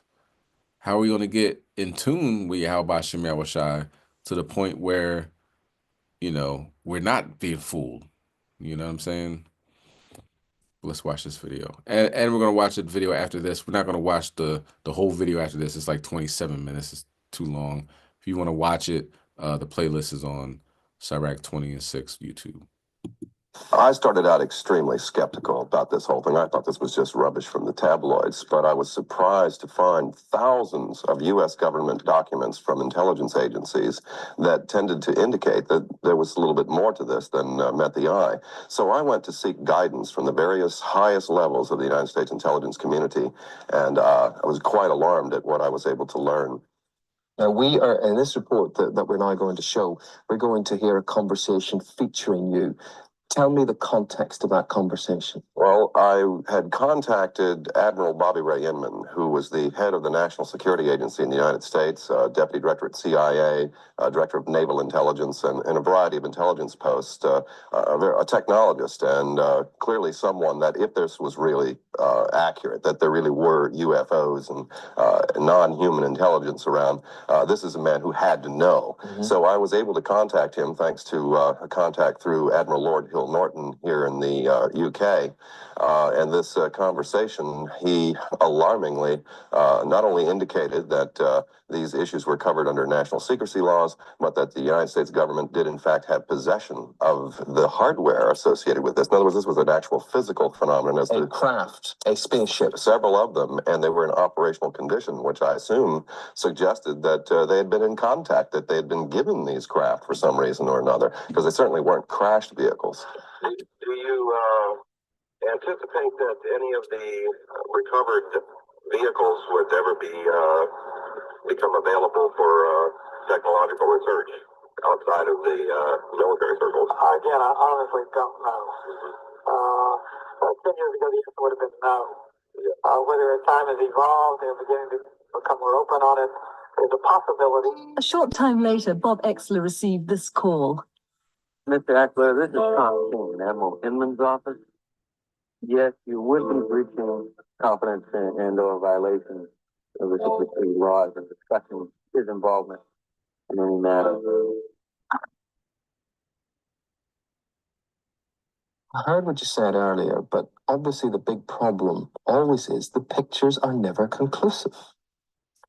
The pictures, yes, are not conclusive, but when you get involved in an investigation and you find the extraordinary physical evidence left behind, and you talk to the witnesses, medical doctors, officials of governments and so forth, in one of the cases that we had just seen some video from, there was a Canadian official who was actually taken on board the craft. When you subject these areas of testimony to lie detectors, polygraph exams, using the kind of technology that we have to determine whether someone's actually telling the truth or not, the results become absolutely nothing short of alarming. Okay, if these governments, the Canadian government, the American government, if they are in possession of spacecraft, if they have made contact with aliens, why don't they tell us? What I was able to learn is that the issue of secrecy dates back into the early 1950s. And in 1959, actually, NASA had a study conducted by the Brookings Institution in Washington, D.C., addressing the issue of whether this alarming issue of a confrontation with an extraterrestrial culture should be released to the public, this information. It was determined that there would be grave consequences for just an overt public pronouncement by government officials. So a determination... What does that mean? We would all panic. Well, not necessarily just panic, but the issues that it presented, not only theology, but issues involving economics, standards of monetary concerns. If you acknowledge type of technology that renders fossil fuel-related industries obsolete, yes, for example, you have grave consequences economically all the way around the world. Of course you do. All our values are rendered so the determination was made that the only way to avoid this chaos would be through a slow indoctrination process over a matter of decades. You really believe? Have you had a close encounter, as they say, or have you seen UFOs? Well, I wouldn't really call it a close encounter. I think it has more to do with the contacts I've had with the U.S. intelligence community and being a technologist, being called in to analyze various video films and photographic evidence. It's quite conclusive to me. I have, in fact, seen with my own eyes on quite a number of occasions, well over 20, at very close range, a number of these vehicles. It's quite extraordinary technology. Anybody interested in technology would be like a kid in a candy store, really. And there's no way that you could be mistaken and it could have been an airplane, helicopter, or something of that nature? Well, Admiral Inman convinced me that these vehicles were not manufactured by human technology, so that's pretty conclusive for me. Do you think, though, that the government know this is happening, know that it's going on, but why don't they want the rest of us to know? Why do they not want that? Yes, you are correct. The government, many governments around the world do in fact know. In fact, NATO conducted a study in the 60s involving quite a number of these incidents. The decisions to maintain secrecy regarding this center more around not upsetting the economic apple cart, religion, theology issues that come into play, and quite a number of issues that essentially center around science and technology. We do have to come to grips with the reality that perhaps human beings aren't the only intelligence in the universe, and that they have in fact been here to visit in spite of projects like the NASA SETI project, the search for extraterrestrial intelligence in deep space. There are serious issues associated with this, and we have a mentality where we like to kind of poke fun at the issue through tabloids and so forth. And like this kind of thing, this is what we perceive an alien to be like.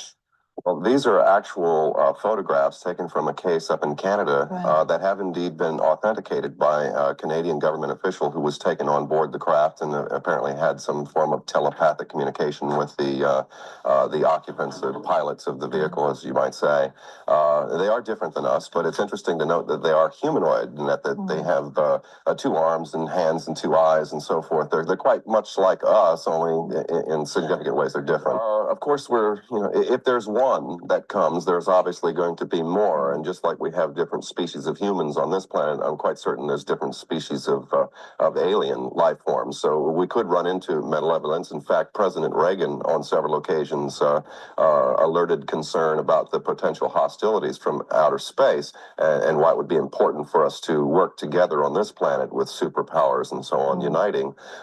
Clearly, the problem that we're confronted with here is that although technologically these beings may be more intelligent than us, we appear to be more advanced in areas of civility. We have emotions and things like that. We have concern for our fellow man, whereas that doesn't seem to be the case necessarily in some of these other cultures. Bob, thanks very much indeed. It does seem strange that we can't get on with one another in this world, so you wonder whether we will get on with aliens. No. Yeah, you got like Elon Musk saying, "Hey, let's go to Mars." It's like you're gonna ruin this country, and then you got people burning Teslas and breaking windows of the Cybertruck.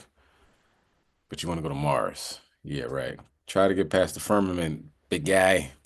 All right, let's go to Matthew 24 and 24.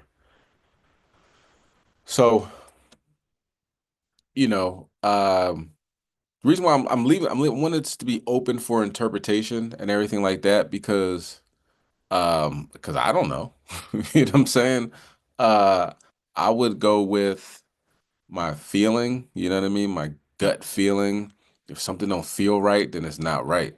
You know what I mean? And I try to work on that type of intuition, building up my spirit, fasting, praying for that insight, because as you can see, Esau, he's aiming to be like the Most High, and we're going to get that as well.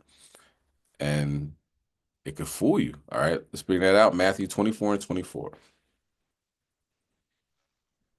This is the book of St. Matthew, chapter 24 and verse 24, going into the red letter. For there shall arise false Christs and false prophets, and shall show great signs and wonders, insomuch that, if were possible, there shall deceive the very elect. So the point is to deceive you, and have you, fall into the Edomite traps. You know what I'm saying? And I'm sure he has a whole bunch of traps lined up for us. So knowing that, let's, do our fast, do our prayers, when you meditate, you get sensitive to the things around you, to the temperature, to you know, the messages that Yahweh Shem Shai would give to you. So with that in mind, let's keep going there so we can figure out who is who and what is what. All right, let's get now this next video. We're not going to play a whole lot of it. I'll say like maybe like 8 minutes, 10 minutes. You'll get the gist of it. If you, like I said, if you want to watch the rest of it, feel free. It's on the playlist. WW UC 41.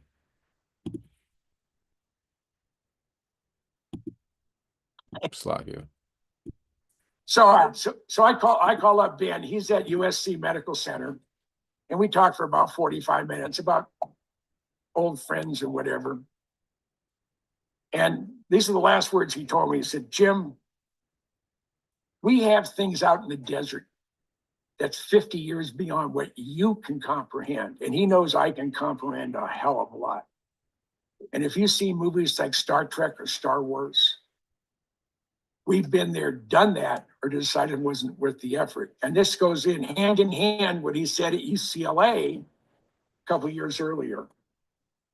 He said, we have things that would make George Lucas envious. I said, Ben, you want to expand upon that? And he said, no. Flyer in the mail from the UCLA School of Engineering on about February timeframe of 1993. And in it, it had that Ben Rich would be speaking on the UCLA campus to the engineering alumni and please RSVP. I shared that notice with my friend Tom Keller, who also graduated from UCLA Engineering School about 10 years prior to myself. And Ben, being the past CEO and chairman of Lockheed Skunk Works, was like a dream come true. So I said, Tom, you won't believe I got this letter in the mail. Let's go see it. Here's the flyer.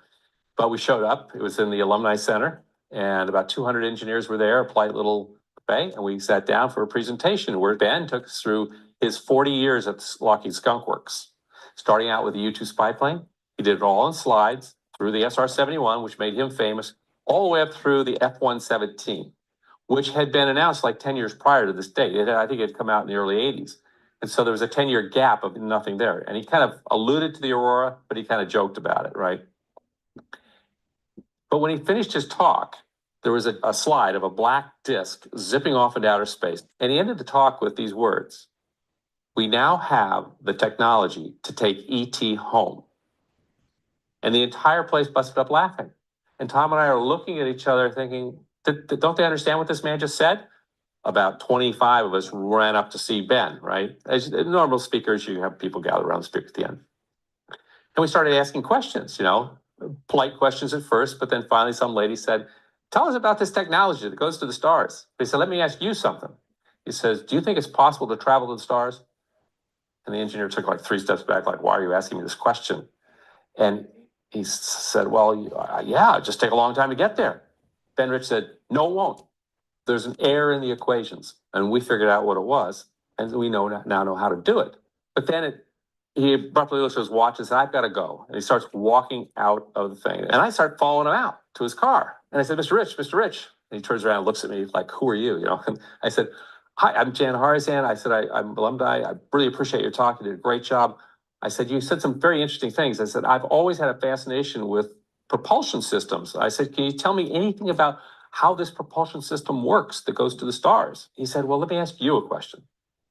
How does ESP work?" Pulled the first thing that came into my mind. I said, "I don't know. All points in space and time are connected?" He said, "That's how it works." Turned around and walked away. Now, I don't know if he was saying that my answer is right, or he was just saying how it works is how ESP works. So he wasn't definitive on that, but I sensed that my answer was probably what he was looking for. And he didn't spend any time trying to explain it to me. He just said it and left. Jan Harzan and I attended a lecture in 1993 at UCLA where Ben Rich, as I say, the former president of Lockheed Martin Skunk Works, was to give a historical description of Lockheed Martin Corporation and the Lockheed Martin. And during his presentation, he said some very startling things. And I know that you have a vast set of documentation on Ben Rich, and you've done a lot of personal research with him. And I wanted to just cover some points here that I've been wondering about. Now, during the presentation at UCLA, which was in March 1993. Let's get Isaiah 14 and 14 on deck. Watch a couple more minutes of this, and we'll move on. Ben Rich made the statement that if you can imagine it, Lockheed Martin has done it. And I found that quite startling, particularly since he repeated it twice. He asked a question, basically.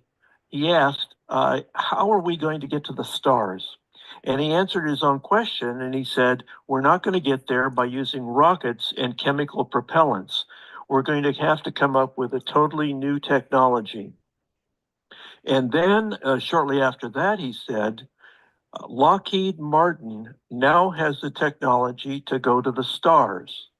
Now, my point is that he made a second presentation at Wright-Patterson Air Force Base in the same year, later in 1993.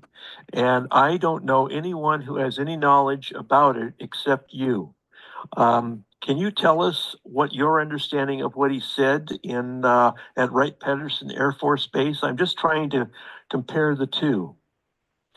Absolutely, Tom. And you should feel very privileged to be one of the few that actually got to see and hear Ben Rich in person.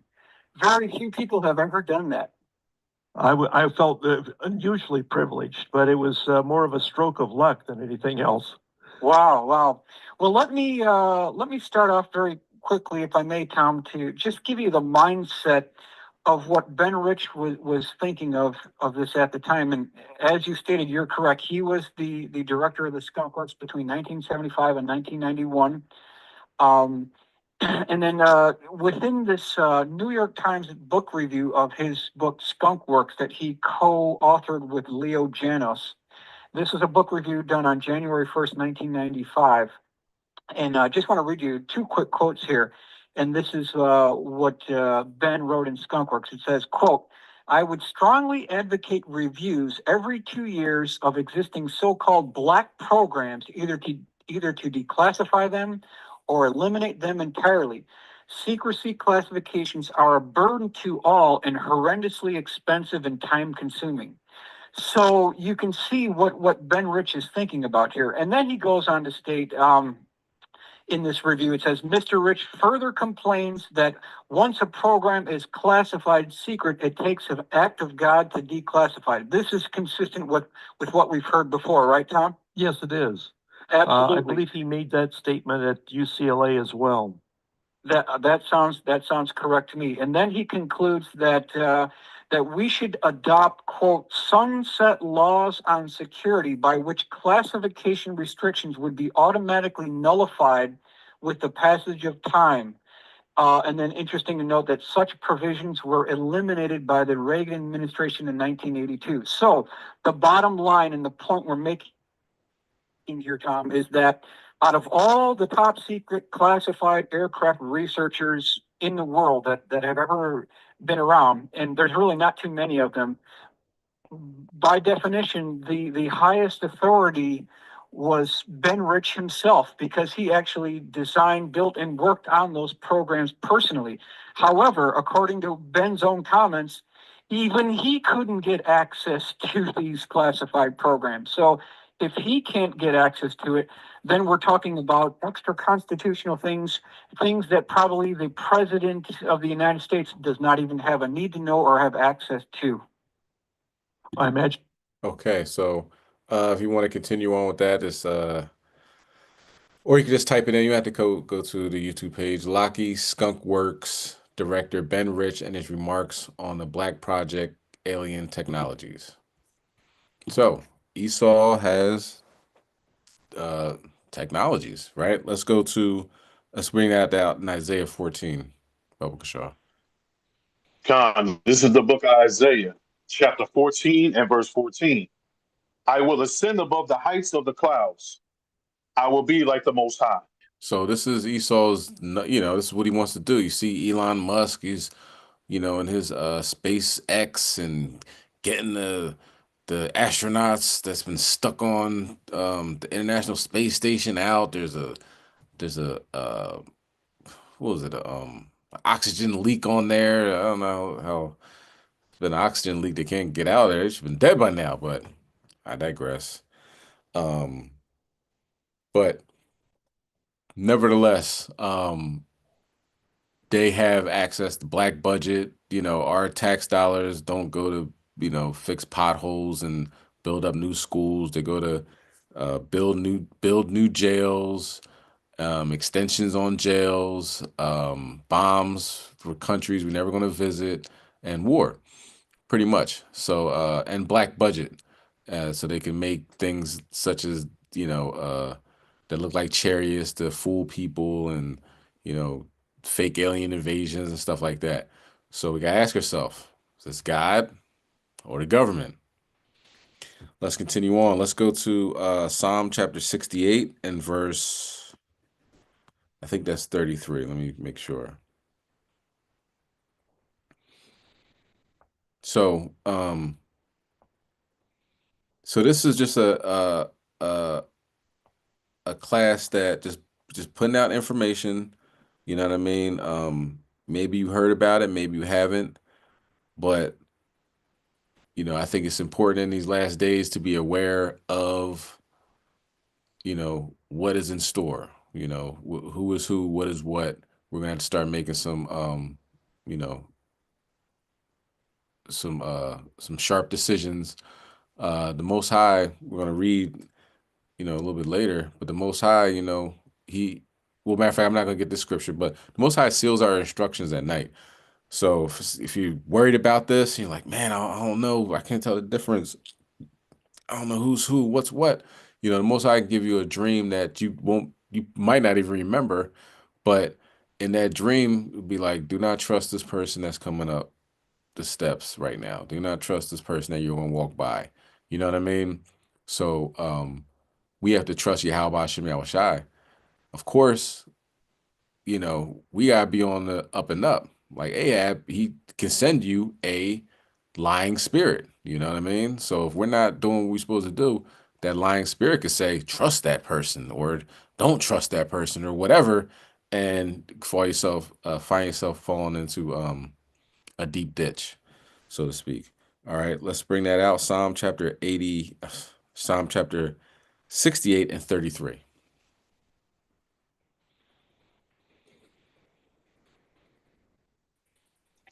John, this is the book of Psalm, chapter 68 and verse 33. And it reads, to him that rideth upon the heavens of heavens, which were of old, lo, he doth send out his voice, and that a mighty voice. The Most High is a mighty voice, and does it have to be just rushing waters and be so loud and in your face? There's other situations, yes, but there's other situations where no. Okay, let's go to 1 Samuel 3 and 9. Samuel's encounter with the Most High. You know what I mean? Of course, nobody has heard the Most High's voice, so this would be the Most High's representative.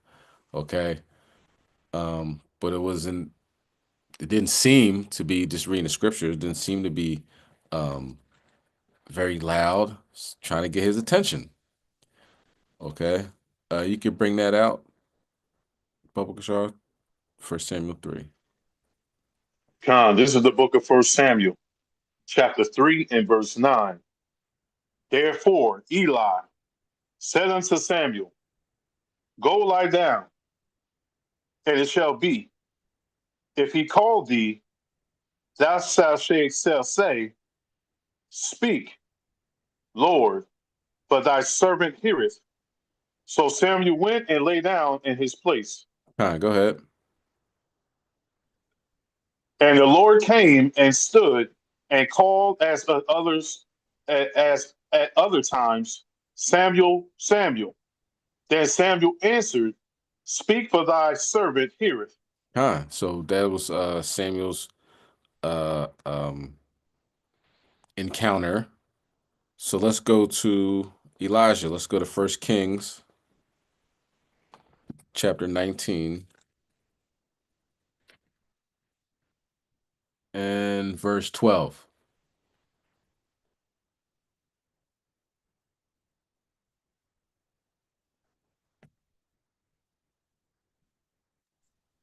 This is the book of 1 Kings, chapter 19 and verse 12. And after the earthquake, a fire. But the Lord was not in the fire.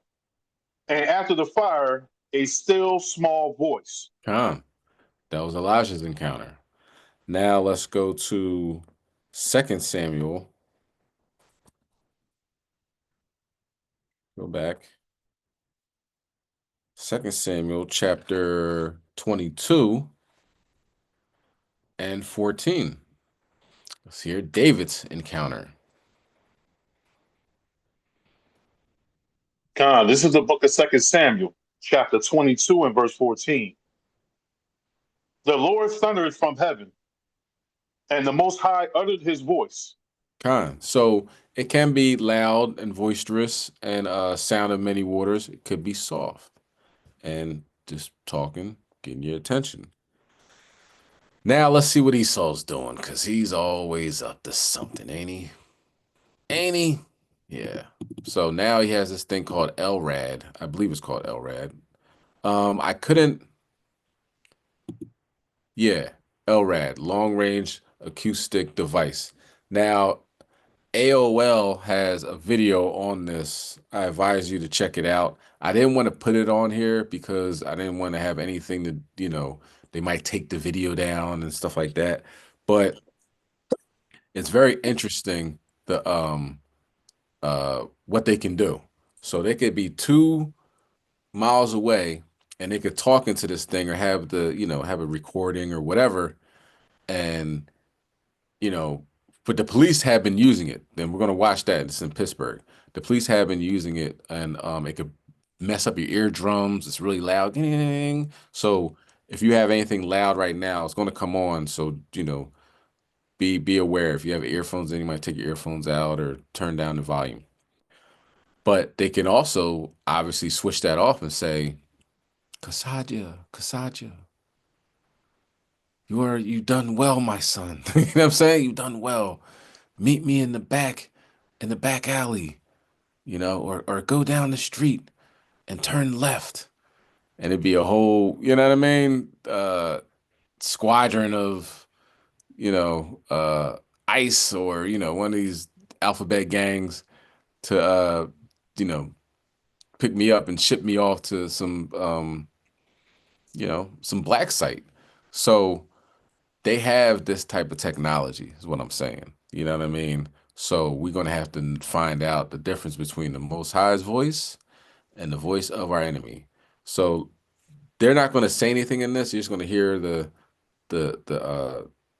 how it works or whatever. But I advise you to check out it's AOL. It's just I can't think of the actual let me see if I can find it. Give me 1 second, y'all. 1 second. It is,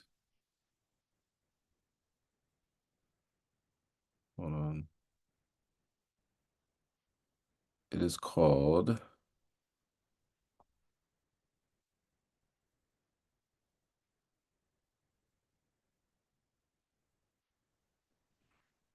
Can't find it. Can't find it, y'all. Salakia. I had to just skip it because I was watching it earlier today. Okay. AOL YouTube. I guess that's the easiest thing. AOL YouTube is the YouTube channel called AOL YouTube. And it's LRAD, long range acoustic hailing devices. So that's the video that's more extensive. I wanted to play that tonight, but I wanted to keep this, try my best to keep this video from getting, you know, bodied or whatever, because I think it has good information in it. But here's what they did in Pittsburgh.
I think they used that in Serbia over the weekend or a couple days ago, and you can see how it worked. They hit the button and everybody just parted like the Red Sea. There was a bunch of people out there. They just all got out the way because you know, it could damage your eardrums, and you just want to get as far away from that noise as possible.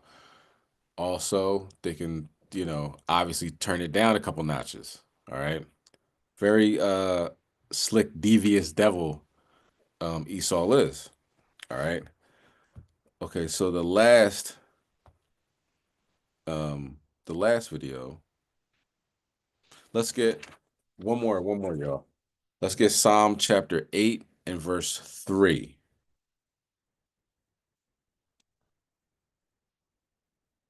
So we gotta, you know, we gotta differentiate. Is it the government or God? All right, let's bring that out. Psalm chapter 8 and verse 3, Baba Kashaw. Khan, this is the book of Psalm, chapter 8 and verse 3. When I consider thy heavens, the work of thy fingers, the moon and the stars, which thou hast ordained. Khan, the next video we're going to talk about is Shalom. All praises. Khan. Oh, I didn't see like Men in Black, angels with black skin. Khan, Shalom, elder. All praises. Khan. So Most High, he takes care of the heavens, you know what I'm saying? Made everything, and you know what I'm saying? So the work his fingers, the moon and the stars which thou hast ordained. What we're going to watch this next video is, it's very important that we look into how significant this is. There is something coming from the stars, right? Something coming from space, hitting Earth every 2 hours. And it's been happening for a long time. It's totally abnormal, if you will.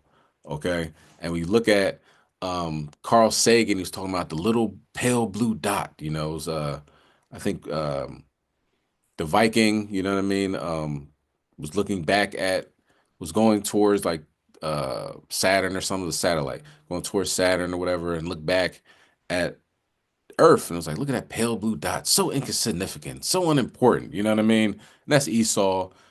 He knows he's unimportant, so he wants everybody else to think that they're unimportant as well.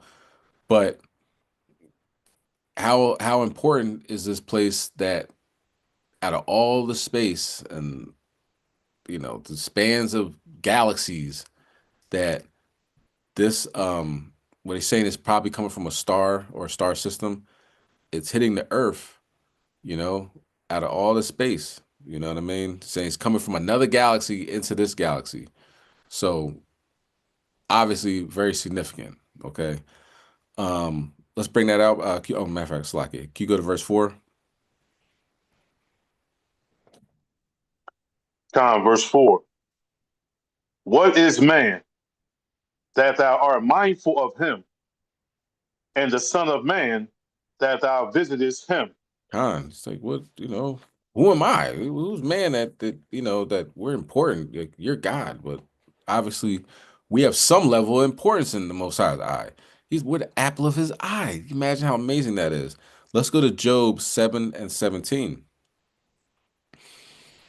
So that's what Esau would like us to think, how unimportant we are, how we're just niggas, spicks, wetbacks, you know what I mean?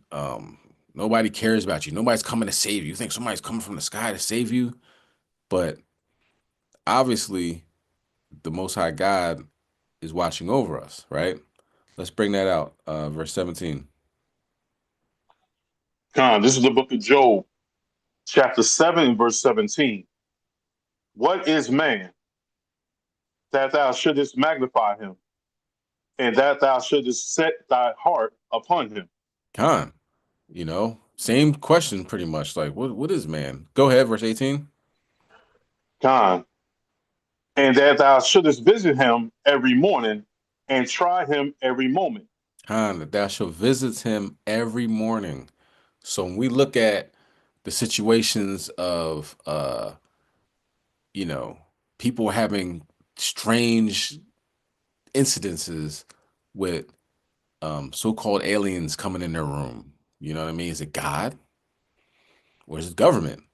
The scriptures say that thou visit him every morning, not every other morning, not once a week, not 2 times a month, every morning. Okay, and try him every moment. So think about that. You're being visited every morning. We understand the sun comes out, you know what I mean? It's morning. Our days start at night. We're being visited every day. Now, you might not remember it. That's another thing. Some people do. Some people can. Some people have the ability to dunk from the foul line. Other people have the ability to perceive things that others can't. Like I said, I think it's 2 Corinthians, or is it 1 Corinthians? Salakia. I'm not going to get it. Let me just make sure I don't want to quote the wrong scripture. Where talks about,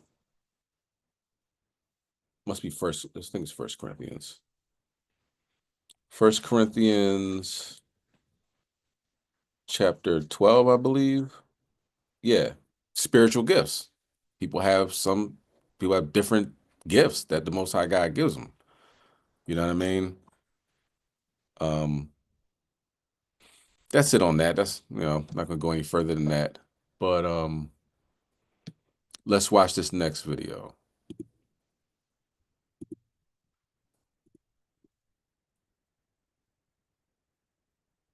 So I was meaning that some people can perceive these interactions a little bit more than others, or the Most High will give them that,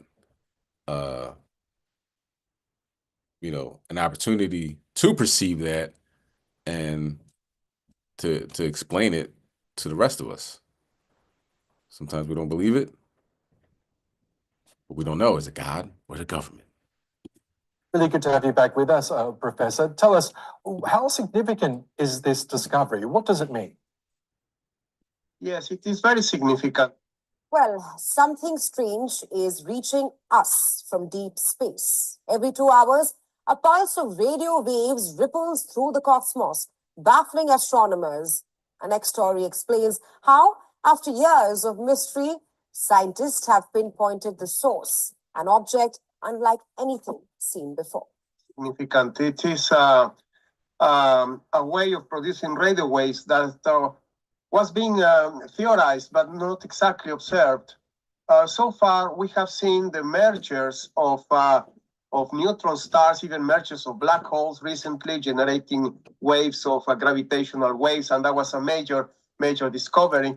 But in this case, we are looking at, apparently, according to the models that I am examining, it looks like we have 2 stars, which are the cores of dead stars, if you like. It's a white dwarf and a red dwarf star, the white dwarf is a core of a red star, and the red dwarf is just a small star which happen to be in orbit around each other and generate a magnetic field which is very strong. The white dwarf has a very strong magnetic field, and they orbit in such an angle in the orbit that produces these radio waves that give the impression of, if you like, of intelligent signals, because these radio waves come very periodically and for 2 hours in duration, and they are very precise.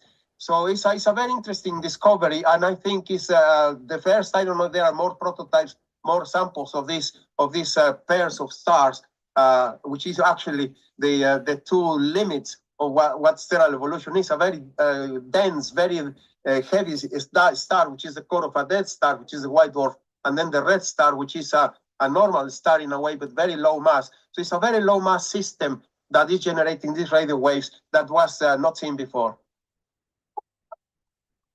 A cosmic heartbeat. A signal from the void. A rhythm that defies explanation. Every 2 hours, a pulse of radio waves echo across the vast expanse of the Milky Way.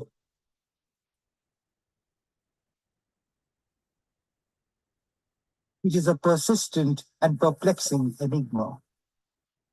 For a decade, scientists have been baffled by these mysterious signals. Many wonder if it is an alien signal from an unknown world. Now, the veil of mystery is lifting, revealing an unprecedented source. Armed with advanced telescopes and boundless curiosity, astronomers have traced these rhythmic pulses to a binary star system. A celestial dance of two stars locked in a close embrace, approximately 1,600 light years away. This system, comprised of a white dwarf and a red dwarf, generates radio waves as their magnetic fields collide during their rapid 125.5-minute orbit. This is not a typical fast radio burst. The intense fleeting blasts that originate from magnetars, this signal is slower, more deliberate, and a steady, repeating pulse. The discovery published in the Nature journal challenges existing theories about the origins of long-period radio bursts. Previously, these signals were attributed solely to neutron stars. This binary system, however, presents a new paradigm, suggesting that other celestial phenomena can produce similar emissions. The intricate dance of these two stars with interacting magnetic fields generates a unique radio signature, a cosmic fingerprint. Bureau Report, Beyond World is One. Also tonight, a deep space mystery has the international scientific community scratching their heads after astrophysicists intercepted radio signals coming from across the universe. It's the big question now, could this be an actual alien encounter? Astronomer Dr. Rebecca Allen joins me now to explain. Rebecca, what exactly has been heard? So these radio bursts are very intense little spouts of radiation that come from, like you said, very far away in our universe. And they're actually what we think, astronomers believe, to be related to very energetic events, such as exploding stars, or perhaps a remnant of a dead star that might be very close to a black hole. And what's amazing is that these bursts, often when they are recorded, they don't repeat. And what's so incredible about this discovery is it's only the second one of these radio bursts which has been found to repeat. And this is really important because when they repeat, we get more information about them, and therefore astronomers can trace back and try to understand what would cause something like this that likely traveled through its own galaxy and through our own galaxy and then caused a little blip on our radio telescope. I should explain too, that vision we're seeing on the screen is the telescope that detected this. So on what you were saying then, is it, and pardon my ignorance, but is it like we see in the films where it's a regular transmission, a pattern, or that sound, is it an echo of some kind? Yes, and I'm sure that upon hearing the news that radio signals had been detected, I guess some people might have been prematurely excited about the prospect of those signals coming from some other life form out there. But what are the implications of this discovery? Could it lead to perhaps us detecting signals coming from potential forms of life instead of those two dead stars? Well, yes, we have a lot of programs already, the SETI program, the Search of Extraterrestrial Intelligence, and radio telescopes, very powerful radio telescopes, looking at the sky all the time, scanning for signals. So, yes, those are very powerful projects, and they haven't detected anything. There is a dead silence, a radio silence from that respect. And I must remember the first time the pulsar was discovered in the 1960s. The pulsar, which is a rotating neutron star, in the end, it turned out to be. It was thought to be signals from extraterrestrial intelligence. They call it the little green man. Very famously, Jocelyn Bell Brunel got the signals. She was a student and she got the signals, and then she called them the little green man. And then, but they discovered other pulsars in other places, and that excitement came down by its own weight because we have so many other natural explanations. And I think we are now in the case of another natural explanation, these very mysterious signals. And on a slightly different topic. So what does that energetic force out there indicate to you? So while I think that it would be so cool, you know, if we're detecting some SETI or some extraterrestrial communication. Okay. So it's been happening for years, detect on the Earth, but it's two stars that have nothing to do with anything that's 1,600 light years away. I just don't buy it, Esau. You know what I mean? But that is the class. Hopefully it was enlightening. We need to find out the difference between God and the government. You know what I mean? The government is on some evil, diabolical, shiesty type time, and the Most High is doing, doing everything he can to wake us up and to stay awake, right? So we have to follow our laws, statutes, commandments, so we can get these messages, so forth and so on. On a side note, before we pray, say our Lord's Prayer and everything.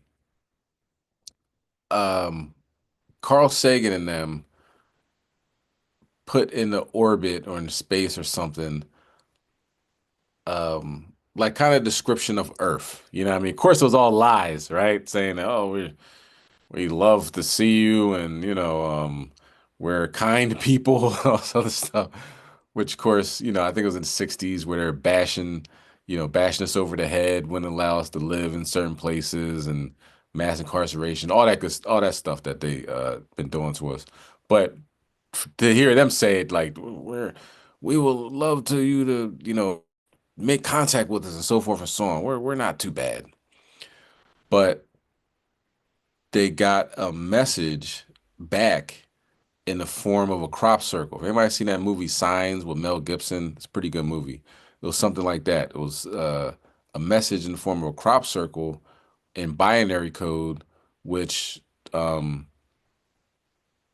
very interesting. Maybe I'll talk about that one time. Talk about crop circles and stuff. It's not that normally talked about, and very interesting phenomenon.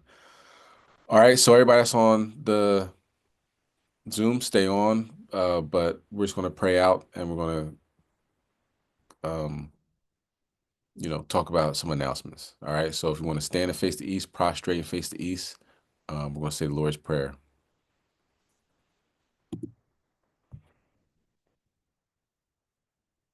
Women, cover your heads. Men, uncover your heads.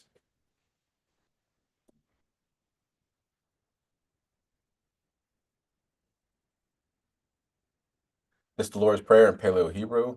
Abanawa, Shabbat Shemayim, Quadash, Haya, Shemka, Yahweh, Malafaka, Daba'a, Ratazayaka, Haya, Aisha, Baratazah, Kawa, Aya, Bashamayim, Nadananawa, Lakam, Kau, Yawam, Wasalaf Nawa, Kabawaf Nawa, Kasalaf Nawa, Kabawaf Yanawa, Wala'a, Dabianawa, Banasai 1, Abo, Hawashai Nawa, Mayan, Rai, Kaya, Laka, Hamalakwaf, Wa'ala, Wata Palaraf, Live Num Num.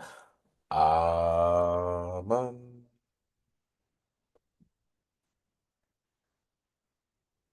This is the book of Matthew, chapter 6, and verse 9. After this manner, therefore pray ye, Our Father, which art in heaven, hallowed be thy name. Thy kingdom come, thy will be done in earth as it is in heaven. Give us this day our daily bread, and forgive us our debts as we forgive our debtors. And lead us not into temptation, but deliver us from evil. For thine is the kingdom, and the power, and the glory forever. Amen. O Lord, Yahweh, Bashem, Mashiach, Yahweh Baba Kashar, Baba Kashar, Baba Kashar. Please continue to watch over us, protect us in these last days. Also, allow prophecy to continue on a massive scale as you've been having. Baba Kashar, please continue that. Watch over our loved ones, our family members, those that care about us and we care about them. Keep us, build us up spiritually, physically, emotionally for these last days, financially to sustain ourselves in this wicked queendom of America. Baba Kashar, Baba Kashar, Baba Kashar, bring down the architects that continue to keep us oppressed and keep us and our people in a dead state. Bring them down, vex them, send evil angels their way, and Baba Gashar, if it be your will, send your son back. In Yahweh's name we pray. Amen.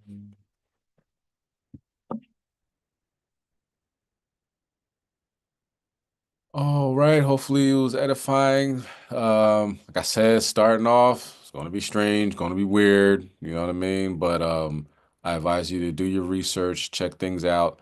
And if that's not the case, well, if that's the case, all praise the Most High. If you do or not, you know what I mean? It's all good.